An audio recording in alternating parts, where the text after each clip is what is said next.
Knicks family, what's poppin'? The winning streak, not losing streak, ended at 3. We'll see if we can get it back tomorrow night against Philly. Let's talk about this game.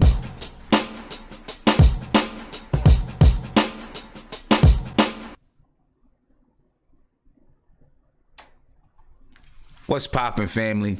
Well, that was honestly, for me, that was kind of a lifeless game. I mean, there was so little energy in the arena, partly due to there just wasn't a lot of fans there. But I mean, it was a lifeless game for me. I didn't see the entire first half. I seen some of the most of the first half, but it just seemed like there wasn't a lot of energy in the building. The Knicks didn't seem like they brought a lot of energy, and there you have it. At least until maybe the fourth quarter, but there you have it. We were down double digits most of the game, and we just didn't have enough to pull it back. Bottom line, poor shooting. Very poor shooting night from the team. That's been one of our Achilles heels all season long is shooting. When we had a nice three game stretch where we shot about 48% from the field, but then against the Memphis Grizzlies, we shot under 40%. Tonight, again, we shot, let me see, I can tell you right now, I'm not exactly sure what it is we shot, but we shot a very low percentage tonight as well.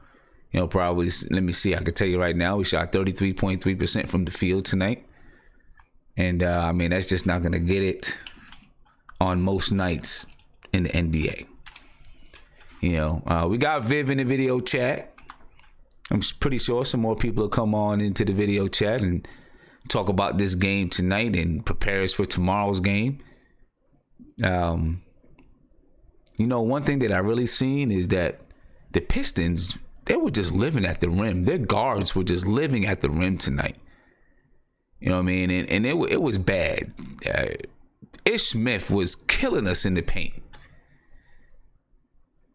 Ish Smith was just killing us in the paint. And every time I turned around, every time I looked at the TV, I'm sitting there trying to download my the video of my girls' game tonight.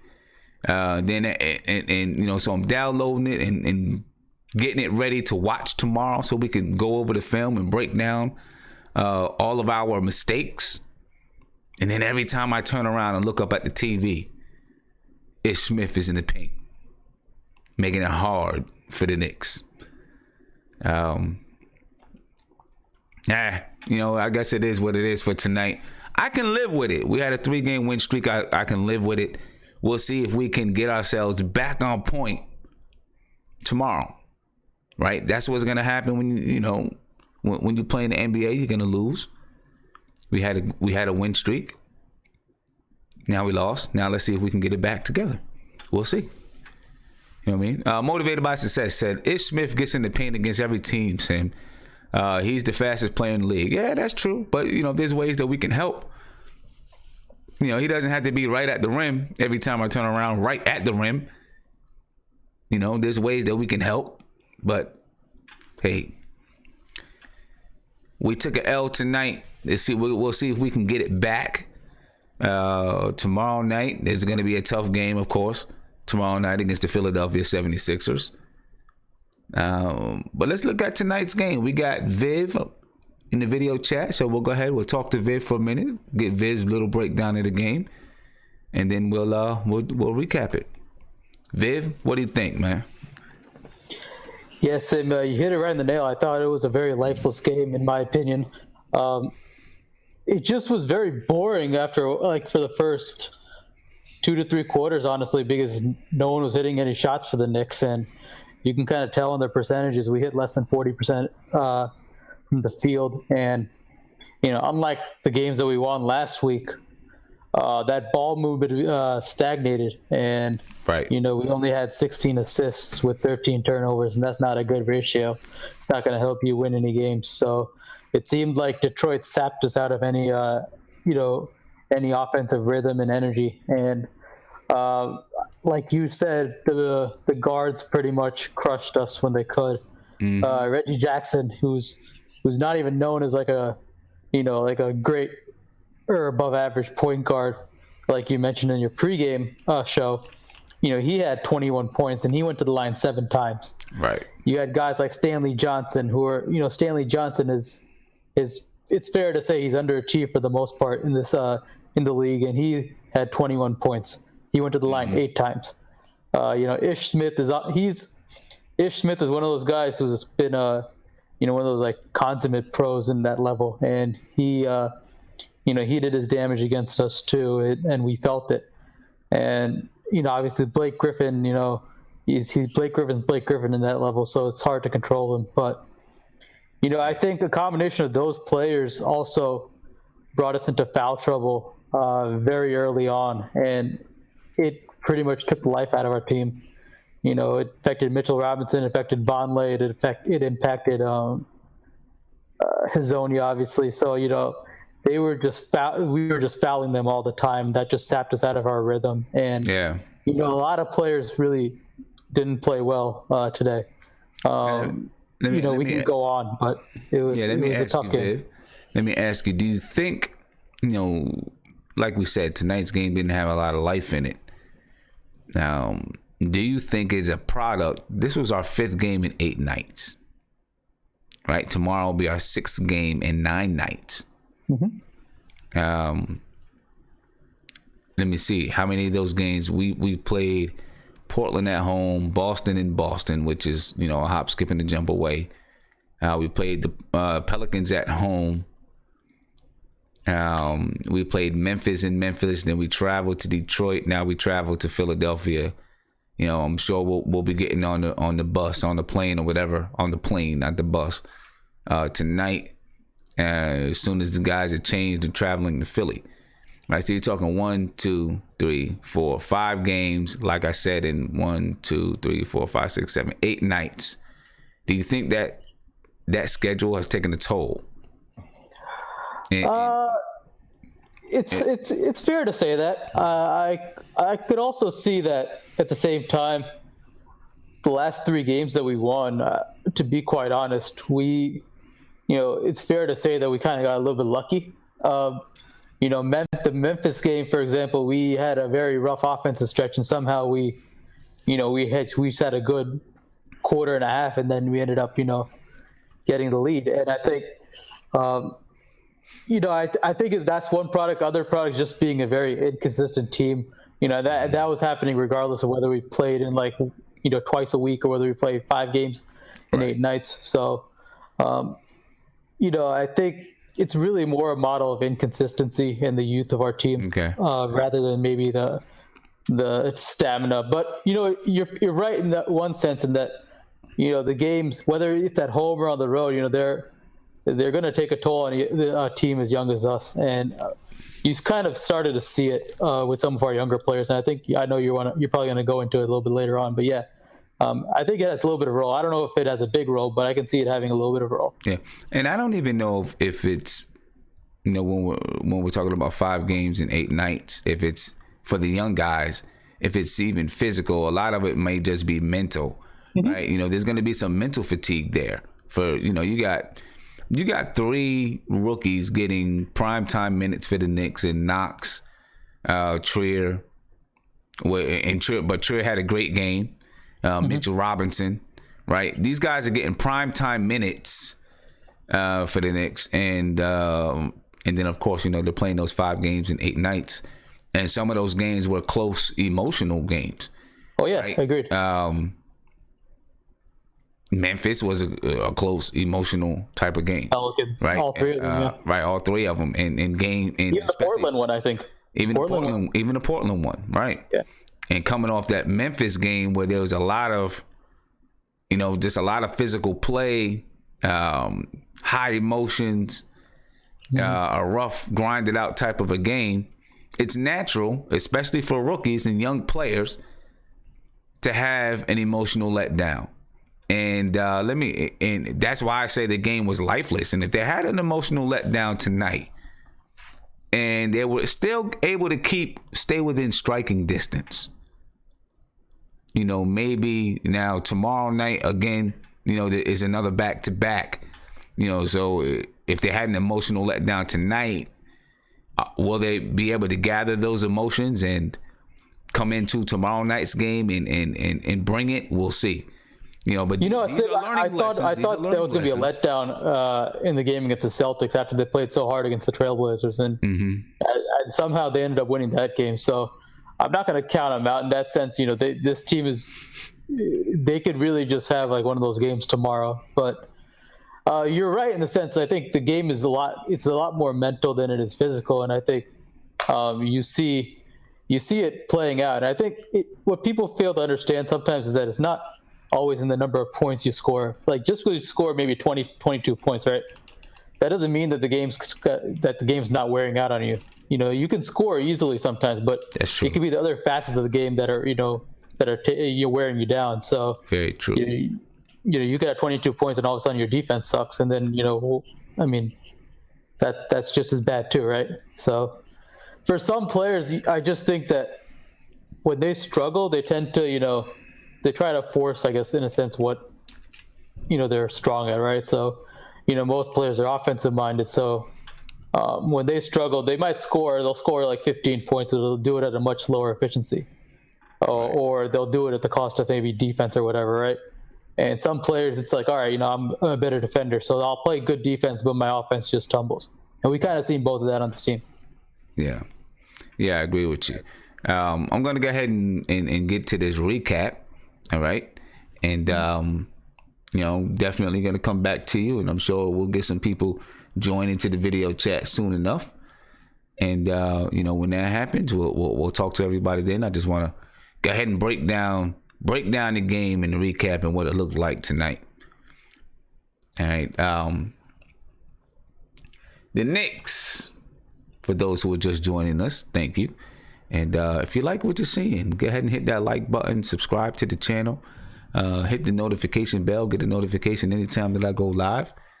And, so we can talk Knicks. And you can get a chance to voice your opinion on the New York Knicks. The Knicks tonight, I guess had a okay start since the Pistons didn't really score us out the building. It was 24-19 after the first quarter. 27-24. The Knicks down by 8 points at the half. We had a decent third quarter. We were able to outscore the Pistons 38-34 in the fourth quarter, but it wasn't enough to bring the Knicks back. But they did try. The Pistons actually went up by 18 points in this game, and the Knicks were able to battle back and bring it to within, I thought, to bring it to within 5 points. They didn't call the goaltending for Alonzo Trier. I thought it was a goaltending call. They did not call it, so, it is what it is, I guess. The Knicks led by 8.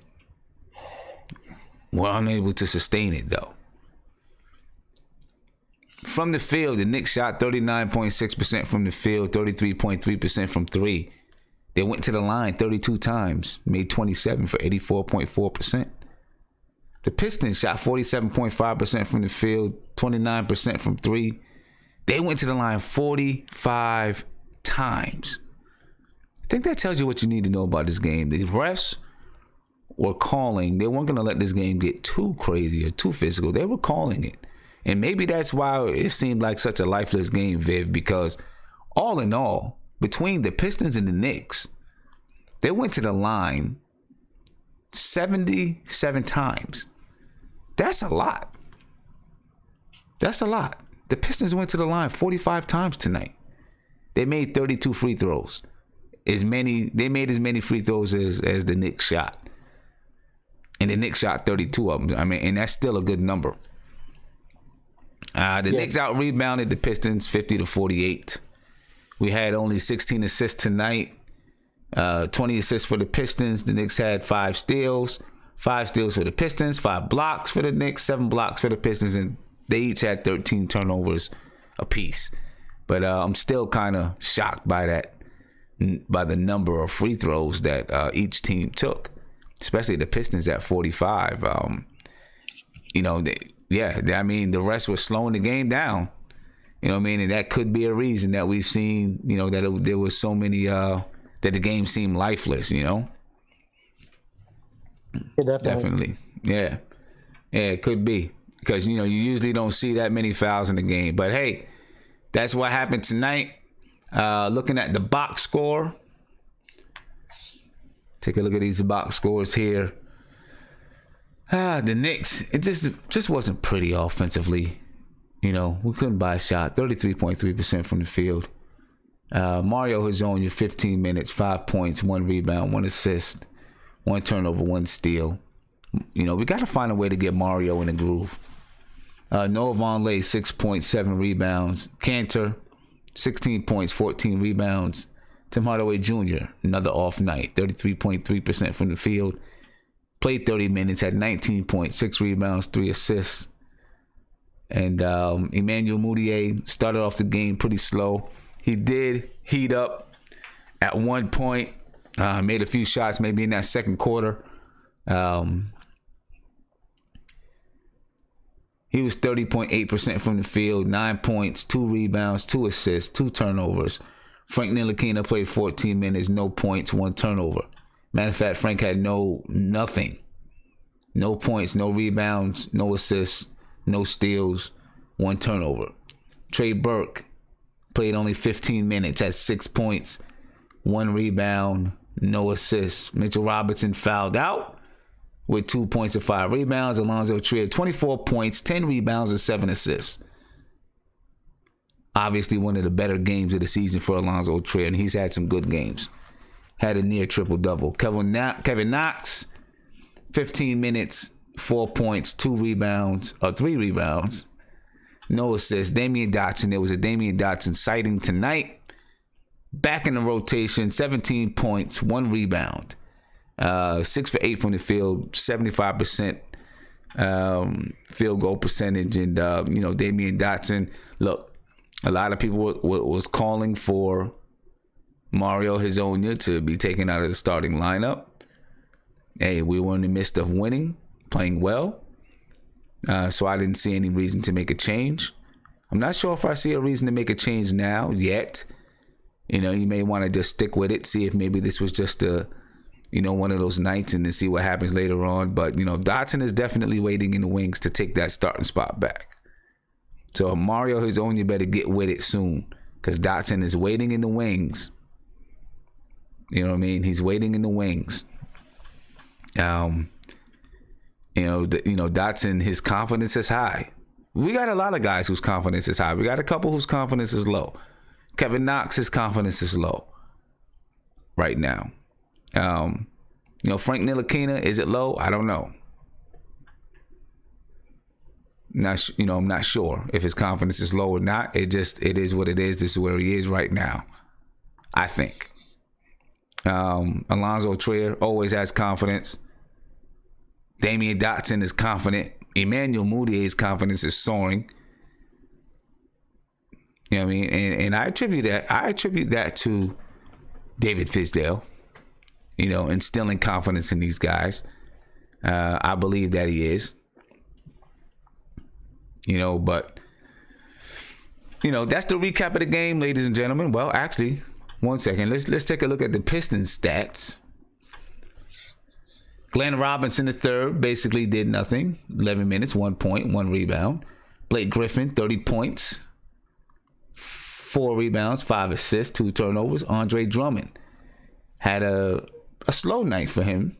6 points, 33% from the field, 14 rebounds, 2 blocks. Reggie Bullock, 7 points, 5 rebounds. Reggie Jackson, 21 points, 50% from the field, 3 rebounds, 4 assists. Langston Galloway, former Knick Langston Galloway, 9 points, 3 rebounds. Ish Smith, who, like I said earlier, was killing us in the paint, all in the paint. As much as he wanted to be and as easy as he wanted to get there, he was in the paint. He lived in there. Ish Smith had 9.7 assists. Zaza Pachulia had 9.6 rebounds. Bruce Brown, 2 points, 5 rebounds. Stanley Johnson, 21 points, 4 rebounds, 2 assists. I like what I seen from Stanley Johnson. Stanley Johnson is a guy that we thought, not too long ago was going to be, possibly available. But clearly he's not, and I think the Detroit Pistons like him, and for good reason. He's a good ball player. So I don't know, Viv. Certain players, I just want to talk about a couple of players and where they are confidence-wise. Yeah. And how do we get them out of it? Kevin Knox, obviously, his confidence is low, right? Mm-hmm. What do we do? How do we help? And they were talking about it a little bit in the telecast. Kevin Knox is used to being the guy, having minutes on the floor where he can pull himself out of these kind of slumps, right? How can we help Kevin Knox get going? What do we need to do? I mean, I think we've said it before, Sim. I think they need to run some plays to get him more active. And I think, maybe to start some practice, maybe maybe you should ask him to do more off the ball, whether you have drills having him, work off the ball via cuts and whatever. Mm-hmm. He should get a habit to, find a way to get open and move around the floor.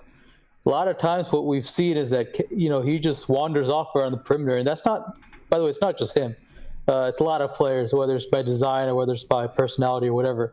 They just hang around the perimeter, wait for a shot, et cetera, et cetera. Mm-hmm. And, what happens is that you don't get that shot. And when you do get the ball, you just take like a lackluster shot. Or you just dribble and you force up a shot that you have no business forcing up. So if I'm the coach, and this is, I think, going to be one of his biggest litmus tests in the next, 15, 20 games. He has to build up the confidence of a lot of some of his players. It's going to be Knox now. It's going to be Frank. It's going to be, it might be, say, 10 games from now, 15 games. It could be a Mitchell Robinson. Mm-hmm. He has to work them in properly. And I think, there was a good podcast that Jonathan Macri, the Knicks Film School, did with Moke Hamilton. Now, Moke Hamilton, he got his fame via he was a lawyer by trade, but he was behind the CBA. So basically, the podcast came out yesterday, and then one of the main important points they were mentioning is how part of developing the team and whatever is that they have to manage relationships. So what people tend to fail to realize is that, why are we playing certain players if they're, not in if they're in a contract here, right? So it's like everyone says, "Oh, why are we playing Azoni? Why should we care about his development?" Or, like for example, before it's like, why did we stretch Joakim Noah, right? So, part of that, there's like it's like you want to be a team that is known to, properly try to has confidence in their players, regardless of whether they're playing on 1 year or whether they're playing on a long-term deal.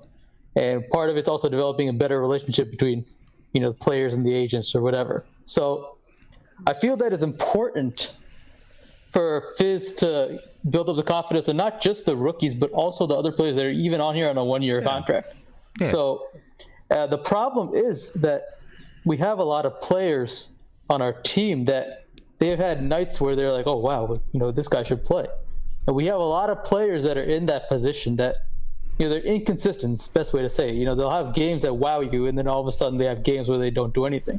Right. And I feel like everyone on the team, for the most part, except for maybe Tim and maybe Kanter, I guess, to an extent, a lot of the players on this team have had those type of games where they're like, whoa, wow, and then all of a sudden it's like nothing. So I think if Fizz just incorporates more offensive discipline and, encourages players to, or not encourages, more requires or, demands players moving off the ball, you might get players to break out of their slumps in some sort of way. because it feels like they're part of the offense rather than they're just wandering and waiting for the ball. Yeah, and I think that, and maybe he does. I don't know.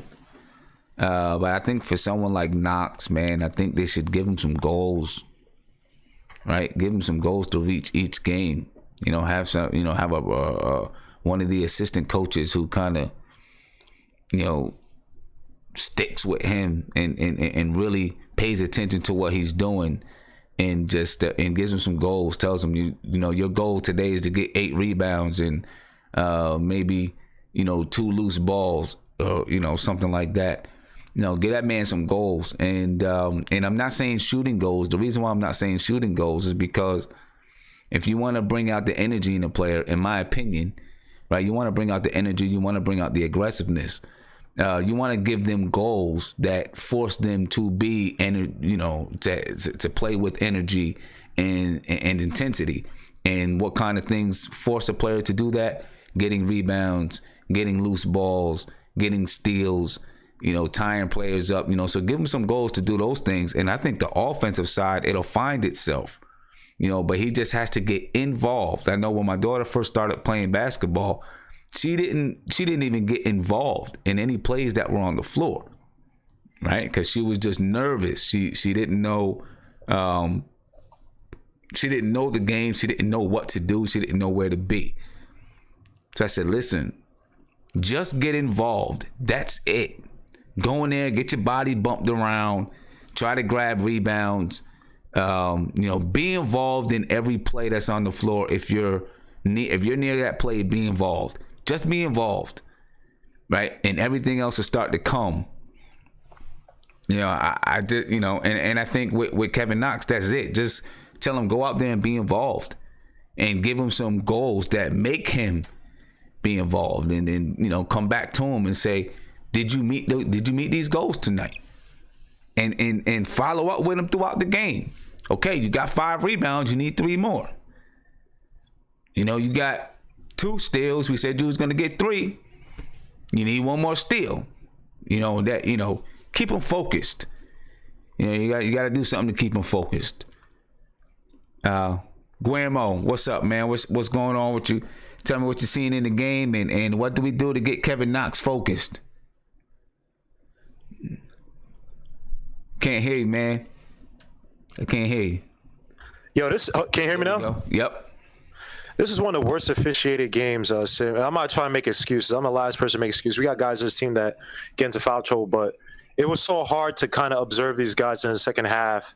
Hey. Like try to observe what the rhythm was with the game, because, you can say what you want about Hezonja, but I counted about 3 fouls that were absolute garbage. I mean, there was the one foul where he literally let Blake Griffin go, didn't even go for the rebound.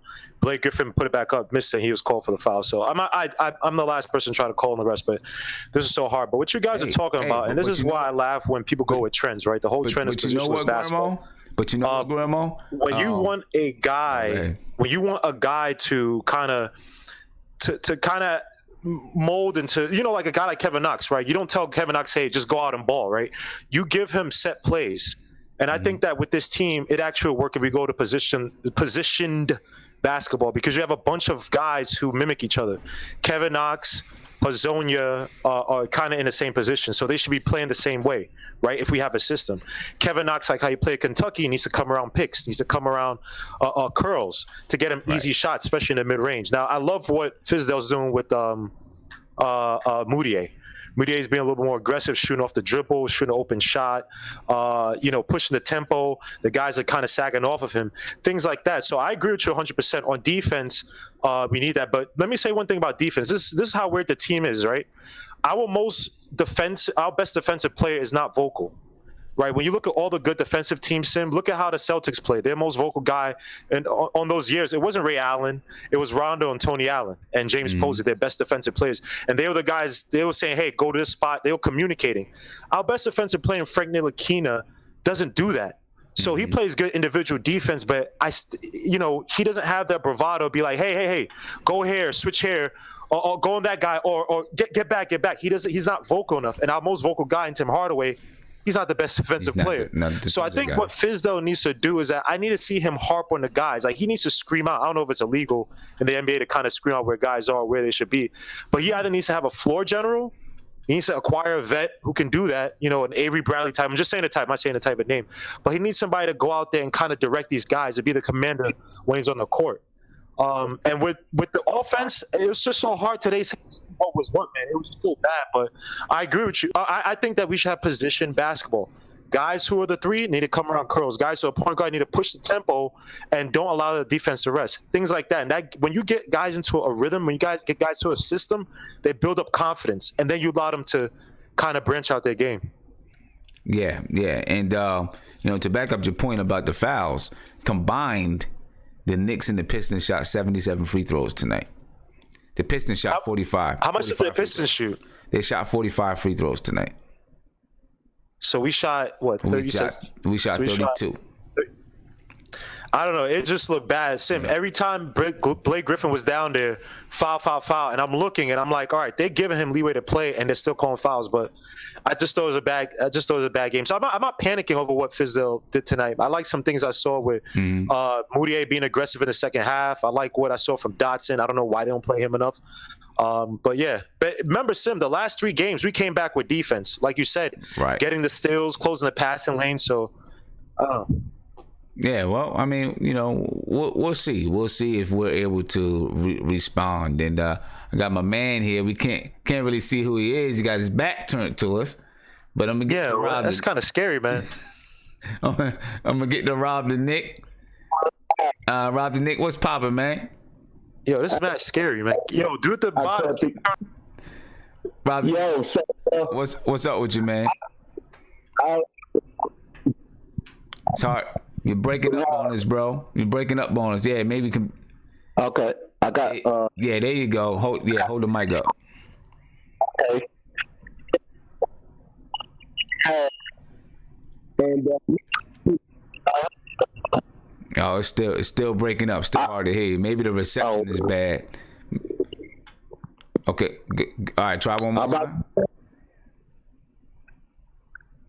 Yeah, it's still breaking up pretty bad, man. I don't know. Maybe the reception is bad. Let's see what Mark got to say. Hey, Mark, what's poppin', man? What's poppin', Sam? What's going on with you, man? Can you turn that down some in the back? What you said? Can you turn down the volume of your TV in the back? My bad. Go ahead. What you said now? Yeah, so what's going on with you, man? What's poppin'? I mean, decent game, you know, wrestles, ticky-tack, you know, regular, but, you know, they was a monster on the boards and everything, and, you know, the Knicks was a little small. We're small. We ain't big. So we're going to cause a lot of those type of fouls.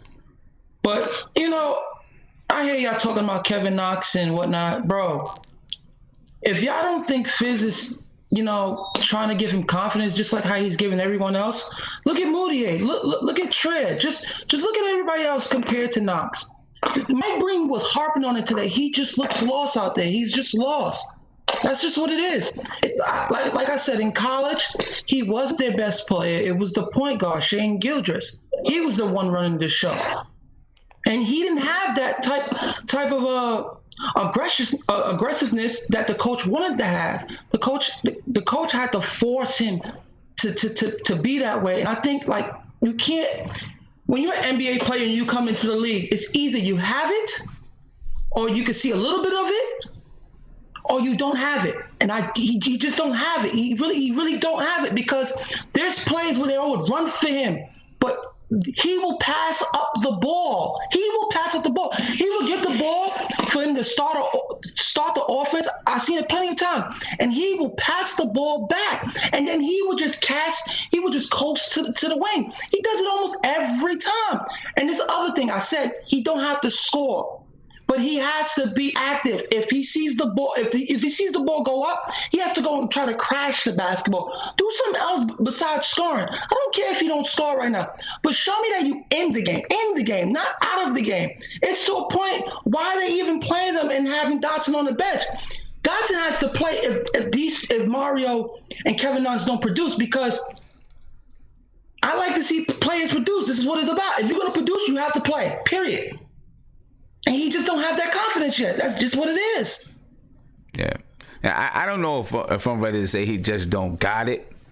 There's clearly, he clearly needs to work on, just getting involved, like you said. He clearly needs to work on that. Just getting involved in the game.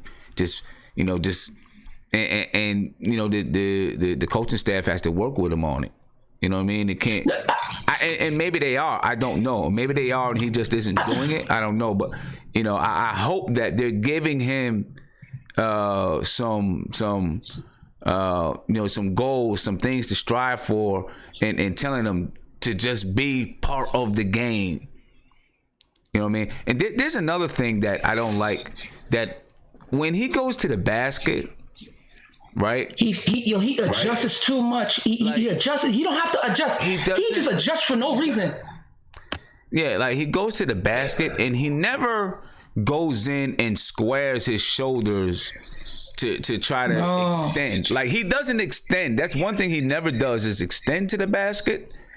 And so, like, he goes in, and when he goes up, he kind of flips it over his head instead of really getting his shoulders and trying to square. He kind of flips the ball over his head, and he's gonna, if he continues to do that, it's going to be hard for him to score going to the basket. He's going to have to learn how to extend to the basket, because he seems to flip the ball up early. He's going to have to learn how to extend to the basket and get his shoulders squared to the rim when he goes up, as much as he can. All right, even Sim, like, if he could get the ball, right? This is what I talk about with Frank also.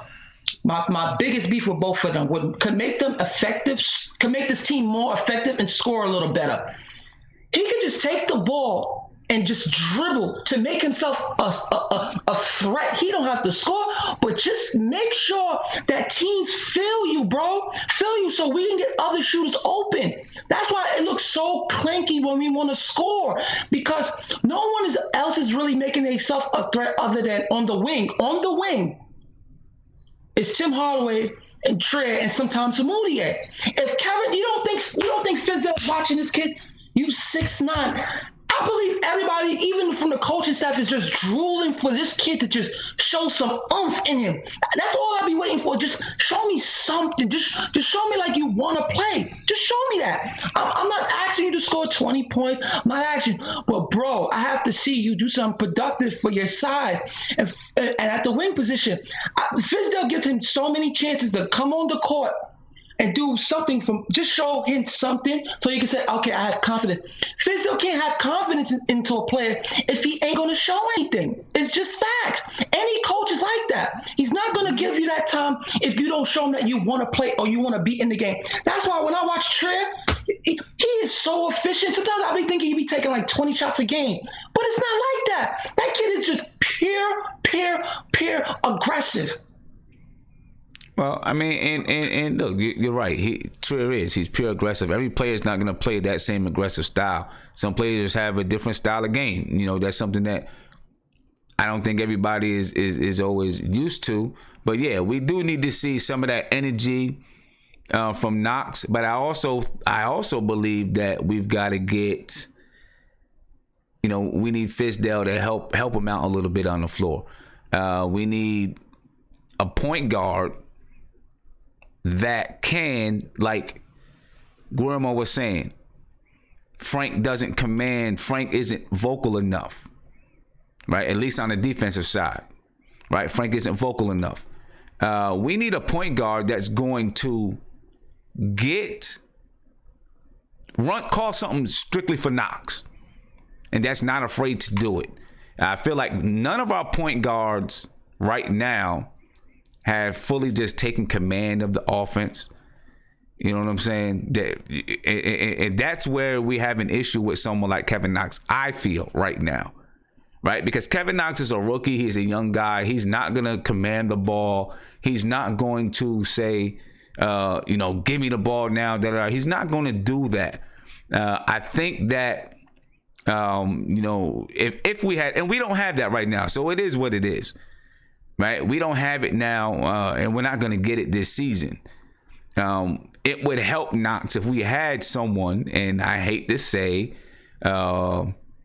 his name because people, were like, no, we don't need him back. But if we had someone like a Jarrett Jack out there, right? Someone like a Jarrett Jack would know how and where to get him the ball and really help him along. Really, we would. He would. He would help him along. You know what I'm saying? But like I see now in the chat, someone said Knox is a bust. I'm sorry, and da. And that's the kind of stuff that really gets me upset because everyone wants to judge somebody 20 games into their career, even 100 games into their career, even 2 seasons into their career. Nobody ever wants to give a guy a chance. It's ridiculous, and it's just crazy. You know what I'm saying? I don't get it. Let the guy get his feet wet in the NBA. That's what he's doing right now. You know what I'm saying? Let him get his feet wet in the NBA. Let him play for a little while. You know what I'm saying? I mean, it's his first year in the league. You gotta give a guy, in my opinion, if you're gonna call a guy a bust, don't call him a bust until year 3. And really, in today's NBA, you might be looking at year 4. With the way that guys come into the league. But let's at least give it until year 3. Give it into the year 3 and then start saying, okay, maybe this guy's just not going to work out. You know what I mean? You know what I'm saying? Maybe it's just not going to work out. And you know what happens a lot of times with guys like that? Someone gets drafted, like Markelle Fultz right now. We're going to talk about him later. Markelle Fultz was drafted number 1 overall. Right? And people are going to look and say he's a bust. Yeah, there's a lot of people looking. He's in his second year. Is going to say he's a bust. We don't know exactly what the issue is with him. Right? They're going to say he's a bust. And you know what happens with guys like that? They leave the team that they were drafted. They go to another team. This team doesn't have the same expectations. They don't have to pay the same money.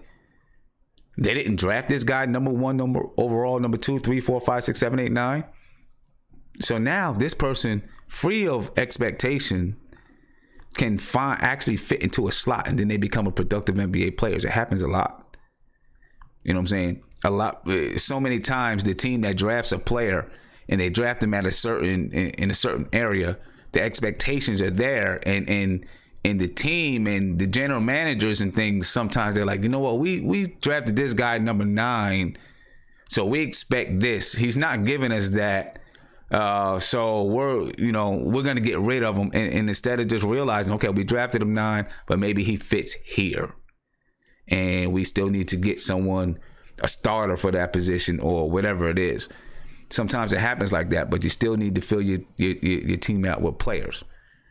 But I'm not ready to call the guy a bust until, we get, let's get a couple years in with him. You know what I'm saying? Can we get a guy a chance to get his feet wet in the league? Can we give him a couple of years? You know what I mean?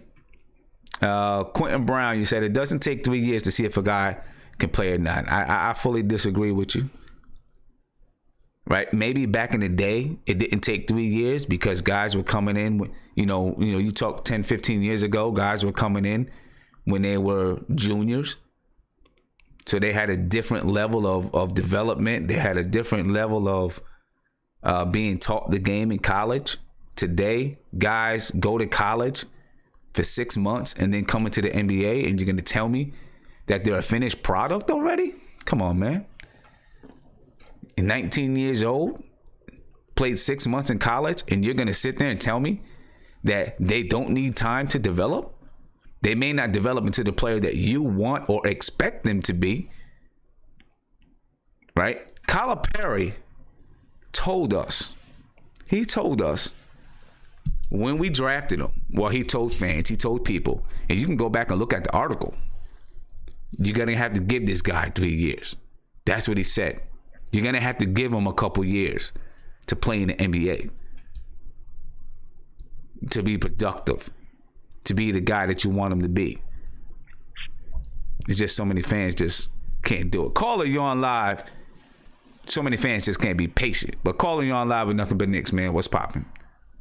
What's up, Sims, brother? Shout out to the chat. Appreciate it, my man. I'm usually on the video chat, but my internet's a little bugging today, so I'm just calling in. It's all good, give you my my man. little heads up on the game today. It's all good. So what's Israel, by popping the with you, way.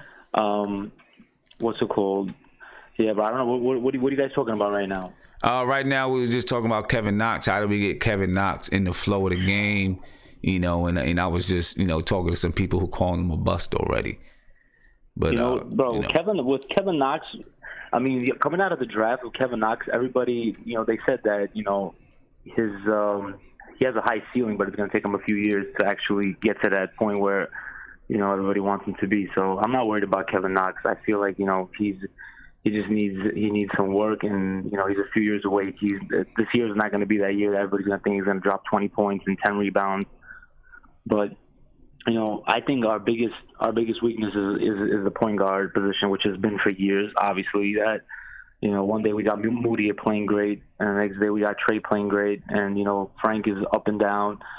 I was actually going to ask you, you know, I really think that the Knicks should send Frank to the G League and, you know, have him develop over there, maybe get a little bit more aggressive, you know, because there's no point of him just sharing the ball with both point guards.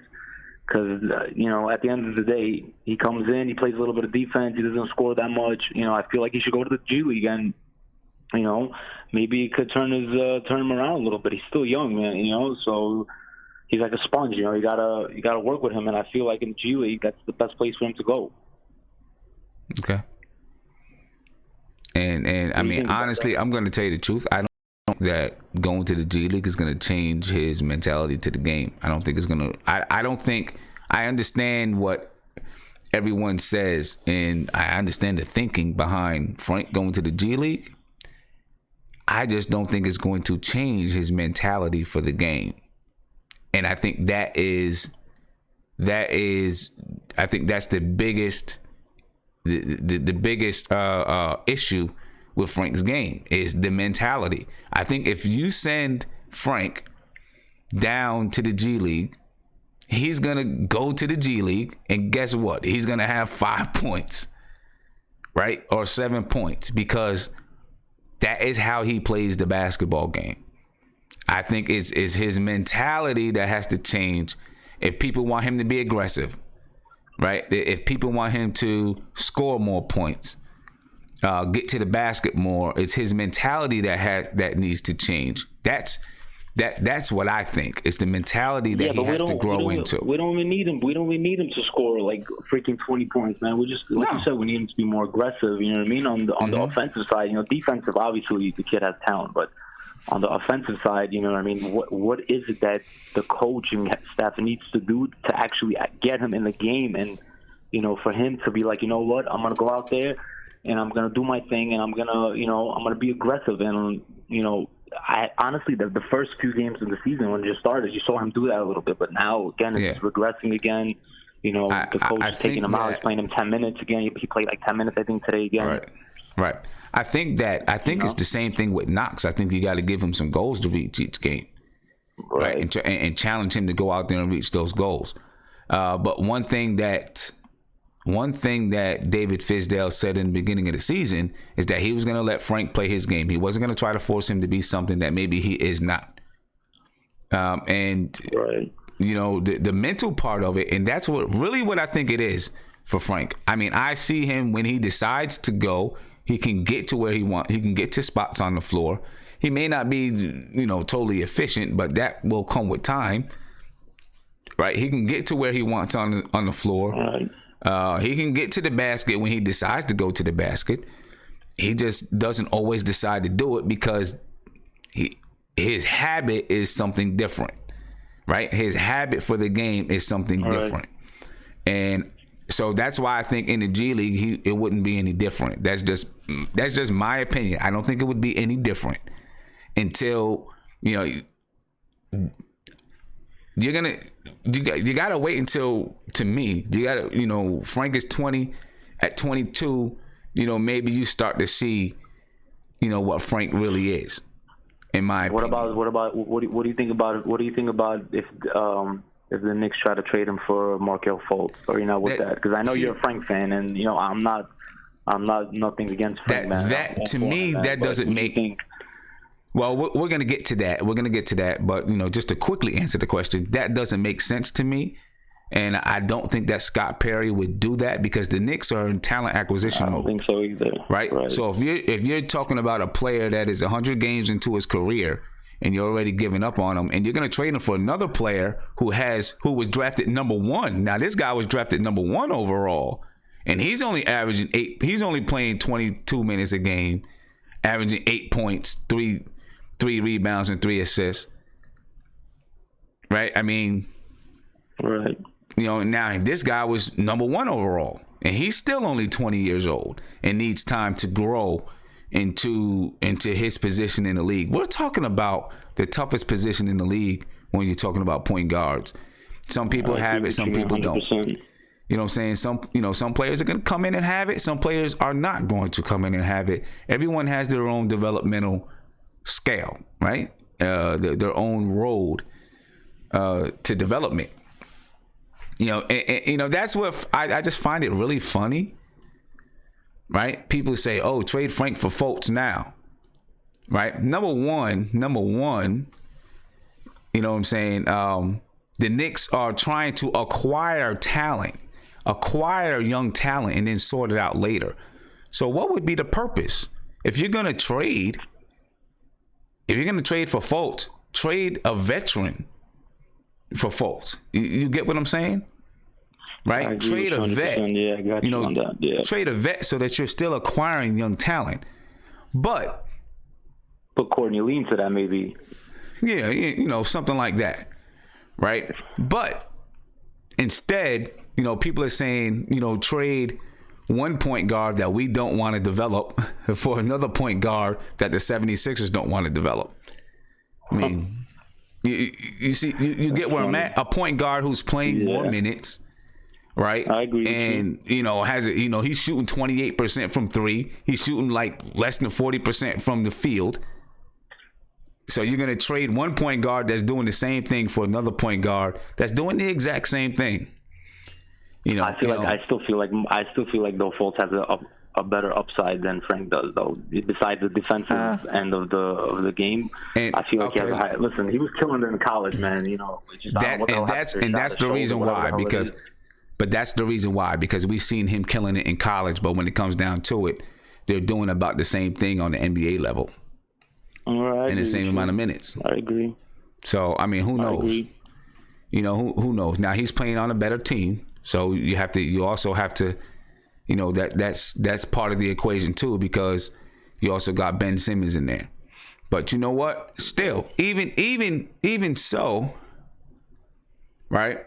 Frank would probably go there, and since he would have less expectations, he would fit into some things that they want to do, and all of a sudden he would be a great commodity to the Philadelphia 76ers. I can guarantee it. Yeah. And then everyone in the Knicks, 100%, I agree with you on that. 100%. Yep, because he wouldn't have the expectations of being Markelle Fultz, the number 1 pick, right? He could go in and just play a basketball game. People aren't going to cry and complain that he's not scoring this, he's not doing that. He'd be able to, have, Ben Simmons is going to have the ball in his hands most of the time anyway. They have a bona fide leader on the floor, and he'd be able to go in and fit into a sweet spot and play very well. And then all of a sudden, everyone would look and say, "How come the Knicks couldn't develop him?" That's what would happen. Yeah, but I feel like the only reason why Fultz hasn't been playing up to his expectations is because actually Ben Simmons is playing the point guard most of the time. So I feel like it's taken away a lot from his potential being an actual point guard. He hasn't been playing as a point guard. He's been playing as an off guard, trying to be a shooter and stuff. Because Ben Simmons got the ball in his hands most of the time. And it could be he doesn't have the ball in his hands. And that was kind of bad drafting by the 76ers too. 100%. That was bad drafting. That was bad drafting. I mean, they would have did much better by drafting what's his name over in Boston, to be honest with you. Jason Tatum. That was bad drafting by the 76ers. They screwed up on that one. Yeah, they screwed up because in the question, when they drafted Markelle Fultz, I guess they figured they was going to get the best talent. Thought they were going to get the best talent in the draft, and then and then have all these assets and be able to trade and move around and do some things like that. That's why they got Danny Ainge, man. That's why Danny Ainge, man, he's behind that whole operation, man. Right. Not everybody could have a freaking, And what they didn't realize is that, bringing in, they just didn't understand that with Ben Simmons and Fultz there, they were kind of hurting the development of one of those guys, and it ended up being Markelle Fultz. So we'll see if he's able to go to another team and be what it is. But, we're going to talk about that a little bit later. Hey, thanks for the call. All right. Yo, I want to just say one more thing before I get off. Shout out to my man, Enes Kanter, baby. I know not a lot of people love him, man. He doesn't play a lot of defense, but my man is on a tear, baby. If the Knicks probably would have been a little bit better this year, hey, you never know. He might make it to the All-Star game. Okay. You know what I mean? He deserves it, bro. He's been a beast on the boards. Freaking double-double almost every game. Shout out to my man, Enes Kanter. And shout out to you, Sim. Shout out to the chat. I'm going to try to get on the video chat. I usually do, but my internet's a little bugging right now, man. Shout out to everybody, man. All right, appreciate it, man. Have a good one. Have a good one, brother. Peace. You too. Bye. And I'm sure when we get to, discussing Markelle Fultz and Frank and all of that stuff, there'll be a pretty heated debate about it. And that's cool. You know what I mean? That's cool. Calling on live with nothing but Knicks. What's popping? Hey, what's up, Sims? This is Rob the Knick. Rob, what's going on with you, bro? I don't know. I had to pick up the phone because there was too much chatter in the background. So what y'all talking about now? Right now we're doing a little bit of a player breakdown and just talking about some players and what we need these players to do, to help Knicks be, competitive. You know what I'm saying? Oh, okay. We were just talking about Kevin Knox and what we need to do to help him get competitive. We talked about Mario Hezonja last stream. Hezonja still hasn't been able to. He's gonna have one of those breakout games. I know he is. You know what I mean? He's gonna have one of those breakout games. And again, I believe that Mario Hezonja's the best way to use Mario, in my opinion, is to use him as a slasher. You know what I mean? And maybe we don't have the offensive system in right now, but that's what I think that's what I think he's suited best for, is to use him as a slasher. And before I get back to you, let me just say to one guy, keep asking me about Enes Kanter. Do we re-sign Kanter? You know what? My answer to you is just like any player. Trey Burke, Mario Hezonja, Emmanuel Mudiay, all these guys. If you're asking me, do we re-sign them? I don't know who we re-sign. I think right now you kind of let the guys play and we see what happens in the summer. And that was MKC who was asking me. MKC, I think we just wait until the summer. We let this play out.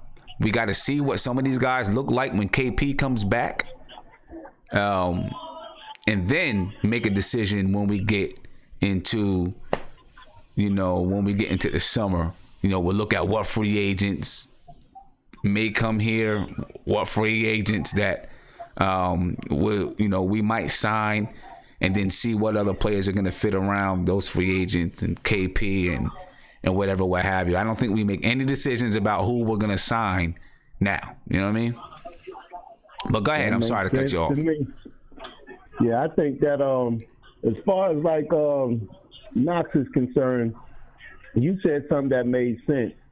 He needs goals for him to do, and it doesn't. And you're right, it doesn't have to be offensive at all. Right. Because the way I see him right now, he doesn't have a spot to go to score yet. It took Ntilikina that whole year to find out like a basic spot, like off the elbow where he know he can get a basket at. Knox is all over the place. Mm-hmm. And that's what he needs to do. Slow down and realize what's the best opportunity for him to score and what position, and get to that position or get to that area and start there. If it's down, because I feel as though he's firing every time he's open or halfway open, or he thinks he has a shot, and he goes charging in when there's already like he tries to beat two players. So, I really feel as though Fizdale is giving him the confidence to play, but that's what And I also think that 4, he's not supposed to be playing right now. He's not strong enough. And I feel as though he's getting frustrated because he's fouling and he can't get into a rhythm. So then that affects the other side of the court for him because he starts firing up shots. And then that has him all out of whack right now. Because he started off in college like that. Mark was right, but then he got better at it.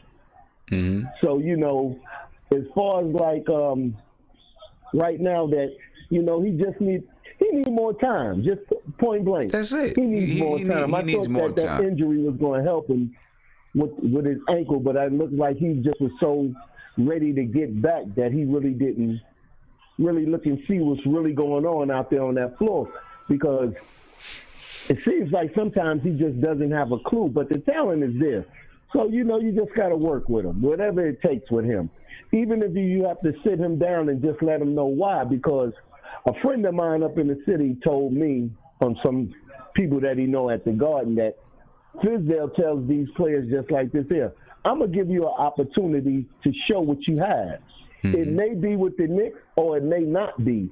So the players have that understanding. That's why I'm saying that we don't see a whole lot of squawking going on the side when they're not playing. Right. Because all they want is an opportunity because they got 1-year contracts. Okay. So no matter a lot of who's the opportunity with right now, they don't even really care. They want to play and show what they have because, like you said before, half of them could be almost out the lead if it wasn't for playing with the Knicks, being in this situation. So, they all getting a good shot. We know who we want to keep for right now, but but we don't know. We know who we drafted and we want to keep. As far as all of these 1-year deals, they on the tryout. Yeah, that's it. Some of them may make it, some of them may not. Right, and there's there's a couple of guys that are going to be on the team going forward. You know what I'm saying? And it's just a couple of them. KP obviously. Even though he'll be a free agent. KP is going to be on the team.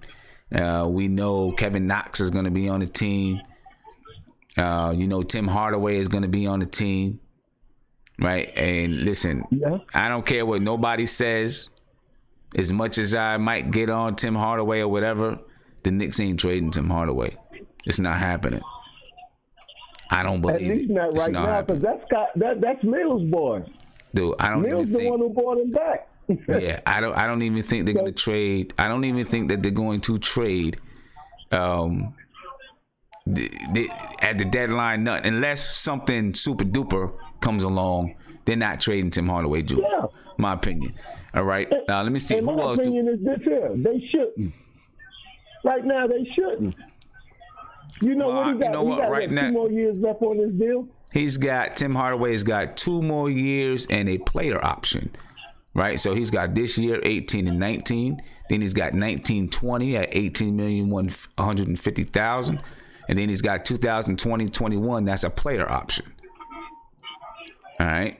Okay.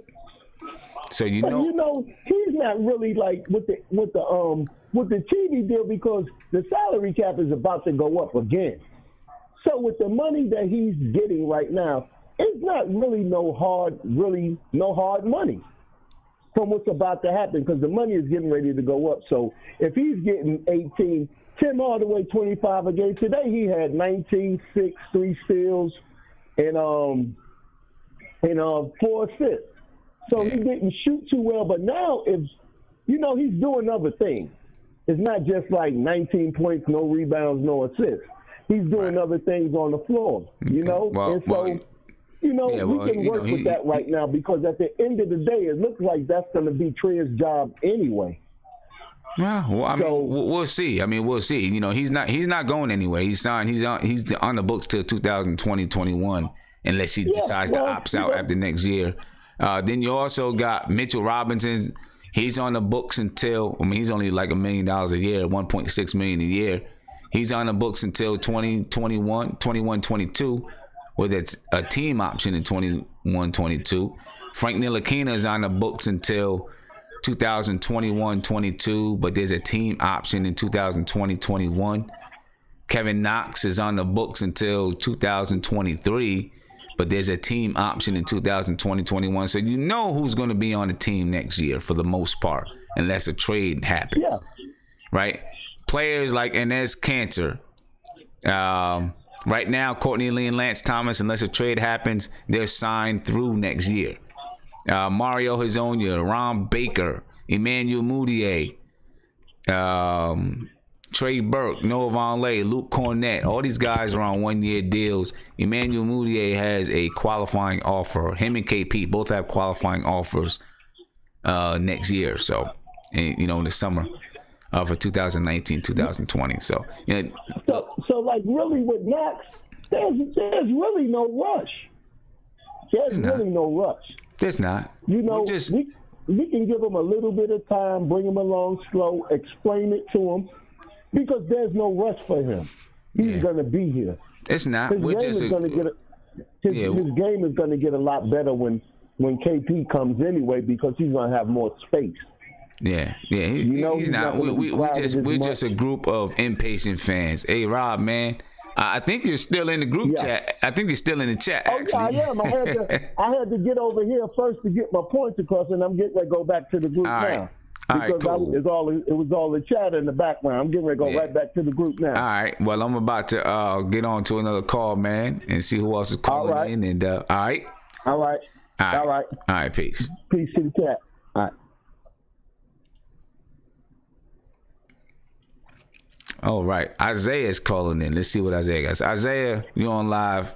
What's up? What's poppin', my brother? What's going on, Sim, man? Peace to the chat. What are we talking about? Right now, I'm trying to ward off all of the Frank and Knox or bust guys. I'm trying to ward them off. Right? Especially with Kevin Knox, because Kevin Knox is only, less than 25 games in his career. People already calling them a Bucks. But really we're just doing a player breakdown. We're talking about players. How are we going to get players going, or what we're going to do with certain players. Damian Dotson played 21 minutes tonight, had 17 points. He needs to get back into the lineup because he's producing. Who comes out of the lineup? If Damian Dotson comes back in, who comes out? Yeah.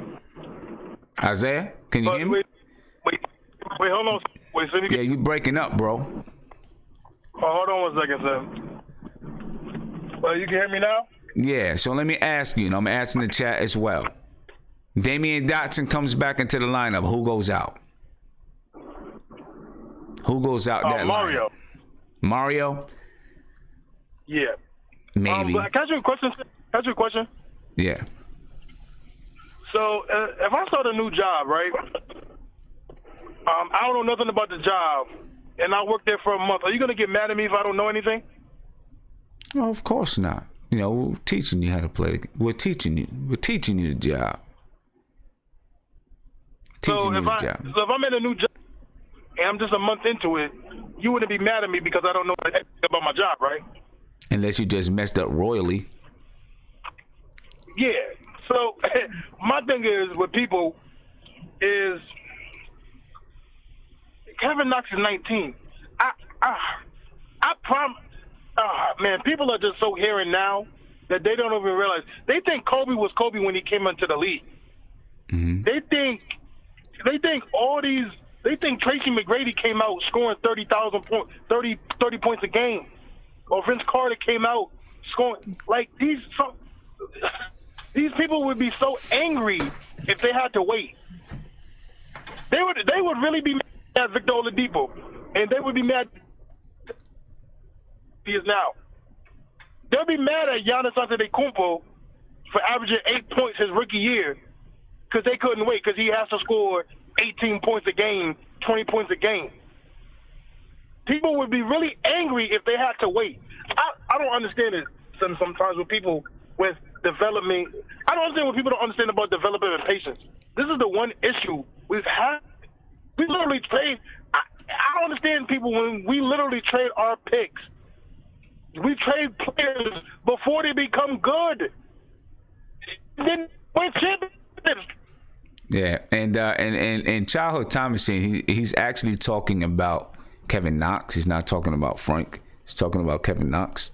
And I don't think he's calling any player Kobe. He's just, or Tracy McGrady or anyone. He's just basically trying to say, let's give these guys a little bit of time before we, quickly just throw them off the bridge.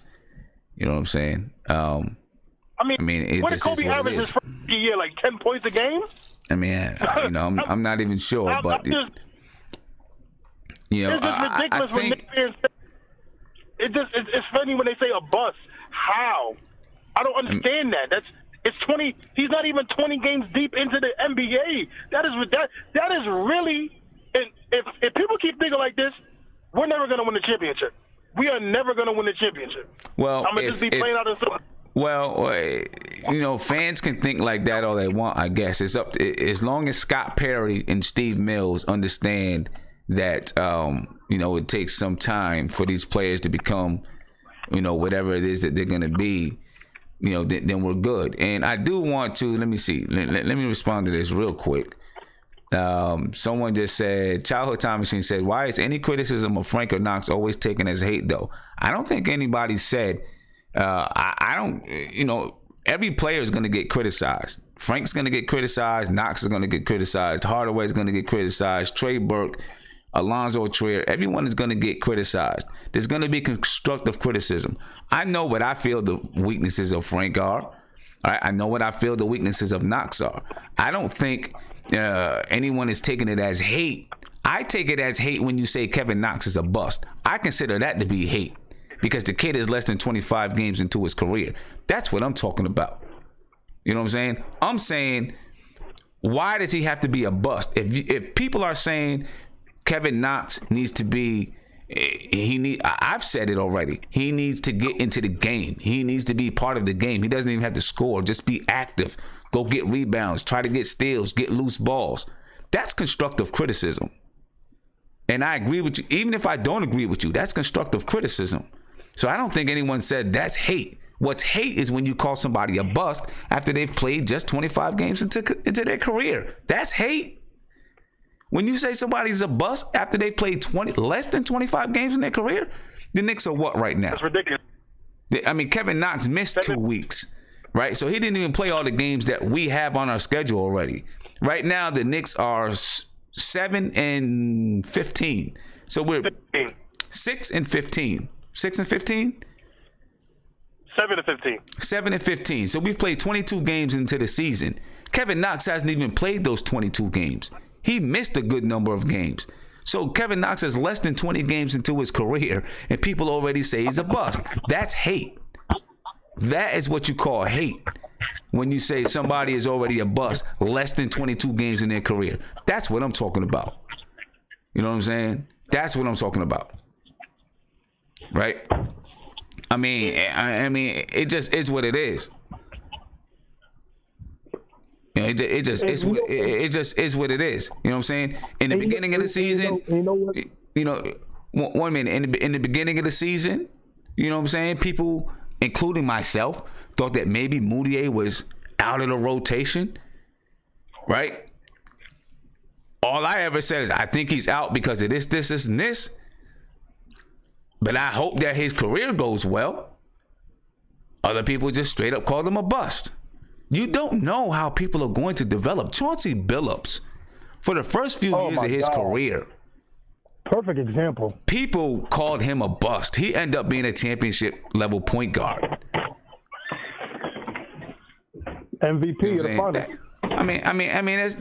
That's all I'm saying, right? That's all that I'm saying. You know they don't want that. They don't want that. They want LeBron to come out here and give you that. People don't want the hard work. They just want to see us. They score 35 points, 10 rebounds, 13 assists, and go crazy every night. That's what they want. They don't want a Chauncey Billups. They don't want a Victor Oladipo. They don't want a Giannis. They don't want people to get better. They just want they just want the hot meal right now. They don't want to cook the food. Yeah, I mean, it is what it is. You know what I'm saying? It's cool. Oh, well, I'm about to hop on the video chat with you guys anyway. Yeah. All right, man. We'll catch you in a minute. All right, peace. This is the whole reason why so many people for so many years have said that you can't rebuild in New York. This is the reason why, because we have no patience to let guys play. Right? We want everybody to fit into our idea of what a player is and not sometimes accept a player for who they might be. Right? And say, okay, we know that this is what this player is. Maybe this is how we're going to use him. But to be honest with you, when you're talking about a player that's less than 20 games in their career, less than 100 games in their career, less than 150, 100, less than 3 years in their career, you still may not know what that player is going to be, how they're going to turn out, especially coming into the league at such a young age. But this is the reason why people have said for so long that it's so hard to rebuild in New York. Because nobody gives guys a chance to grow. Right?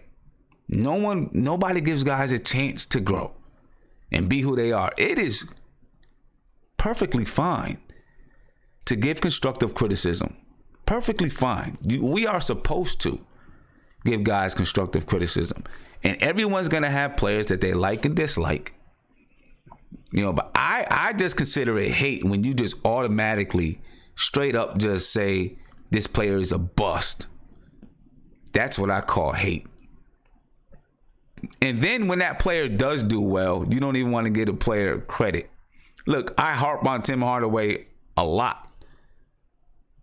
Right? Because of his shot selection, poor field goal percentage. But when he does well, and I see him doing well, doing the things that I believe he can do, I give him the credit for it because that's what you do. You know what I'm saying? That's what being objective and constructive is all about. You know what I'm saying? And I give more leniency to the young guys. I do. So yes, I do protect Knox. I'm going to protect Knox. I'm going to protect Frank. I'm going to protect Trier. I'm going to protect Mitchell Robinson. Damian Dotson to a degree. Damian Dotson is a 4-year college guy, right? So he's a little bit more, he's a little bit more grown than the other guys. You know what I mean? But he's still just in his second year in the league. Yeah, I'm going to protect those guys, right? Because they're young kids trying to grow in the league. They're trying to learn it. I don't expect them to be a finished product. I don't even expect Tim Hardaway to be a finished product, but not next year. By the year after, Tim Hardaway is like 26 years old. By the time he's 28, I do expect him to be a finished product. But really, when you're 26 years old, maybe you you're getting close to being who you are. You hit 28 years old, that's who you're gonna be for your career, for the most part. You got some outliers, right? You got some guys who make some changes and make some other things happen. You got some outliers, right? But Tim Hardaway is 26 years old. Enes Kanter, 26 years old. Trey Burke, what is he, 25, maybe 26 years old, whatever his age is. These guys are close to being who they're going to be in their career. Very close to being that. So, yeah, I'm going to be a little bit harder on them because they have been in the NBA for a while. They have been there. They know the bumps and bruises and the ups and downs.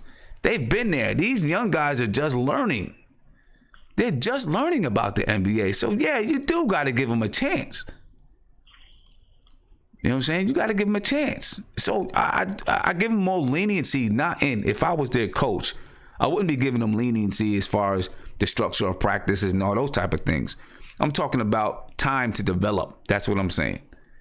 There's more urgency for me with people like Tim Hardaway, Kanter, Trey Burke. There's more urgency for me because I feel like they're closer to who they're going to be as a player. These younger guys have years and years before they get there. Caller, you're on live with Nothing But Knicks. What's popping? What's going on, man? First time caller. Shout out to the chat. Appreciate it, my man. What's going on with you? You got it. Nah, I think we should 100% trade for Markelle Fultz. Okay. And I was just playing around with the trade machine, and right. I was thinking Muscala and Fultz for Courtney Lee and Trey Burke. I just wanted to see what you think about that. Well, because all three of our point guards are playing inconsistent all season. Mm-hmm. I mean, you should take a chance on Fultz. I mean, you're giving up a point guard and you're getting back a point guard, obviously a bigger point guard, Markelle Fultz. So I guess we're getting on to the Markelle Fultz discussion. We might as well jump into the Markelle Fultz discussion. Then we'll come back to the player of the game. So let's jump into it right now. All right. Courtney Lee and Trey Burke. I don't know how much. I haven't really looked at salaries and knowing how much guys make. Muscala's 1 year expiring $5 million, and then Fultz is $8 million a year. Fultz is $8 million a year. And then you have Courtney Lee's expiring. Not expiring. Courtney Lee, 2 years left, $12 million, and then you have Trey Burke's expiring. Okay, so it makes the salaries work. Of course, you get a point guard back, so now you got 3 big point guards. 6'4" or above. And then I don't know much about Muscala and what he would bring to the table. You'd be moving Courtney Lee into a good situation, and you might be moving Trey Burke into a situation where maybe he can find himself, a little bit of a spot. Who knows? And here's another thing. I feel like we should trade Hardaway while his stock is high right now. Mm-hmm. I think he's got to go. You think he's got to go? Today, getting hit in the face by Kanter, I feel like he was just walking around. His mood during the game just threw me off. I didn't like it at all. Talking about Tim Hardaway. Yeah, when he got hit in the face by Kanter. After that, he was playing all sluggish, walking around slow, and I don't like his mood all game, I feel like Tim Hardaway and Enes Kanter don't get along. And you know why I feel that way? I feel that they're always barking at each other. Yeah, and I feel that Kanter is kind of a relaxed, easygoing type of dude. Hardaway seems a little bit more serious, and I think those two things don't mix. I don't think them two get along that well. I've seen plenty of times, a few times, that they've been barking at each other on the floor. Tim Hardaway right now is shooting 40.6% from the field. Still shooting well from 3, 36.8% from 3, 23 points per game, 3.6 rebounds per game, 2.9 assists per game. With love for Hardaway to get that shot percentage. And you got to develop Dotson and Trier and stick with those guards to move on with. Okay. In my opinion, and it's games like tonight where you miss KP to guard a guy like Blake Griffin too. Yeah. But can we till KP comes back? Yeah, I don't think that. I'm gonna tell you the truth. I don't think the Knicks are gonna trade Tim Hardaway Jr., but you never know. Yeah, because of his relationship with Fizz and Mills. Yeah, they got a pretty deep relationship, So I don't think. I think Tim Hardaway is until KP gets back, he's the golden boy right now. Yeah. Yeah. He's the teacher's pet. You know what I mean? Yeah. All right, man. Hey, I appreciate the call. You got it. And I'm gonna get to the chat. We're gonna go ahead and talk about Markelle Fultz, and then we'll get to the play of the game. So, chat, I'm coming to you, man. I want to get your opinions. All right, so we're gonna skip over here to this. Should we pursue Markelle Fultz? Why? For who? And then we'll talk about the Knicks player of the game. All right, so I'm coming to the chat right now. All right, let me see. I'm gonna start with Guillermo. Guillermo, I'm coming to you, my man. All right. Hopefully he hears me. I don't know. I don't know if he hears me or not. Hey, Guillermo. Tim, hell no. Dude, Markelle Fultz got into a motorcycle accident. He is not well. His shoulder's not well. He has nerve damage.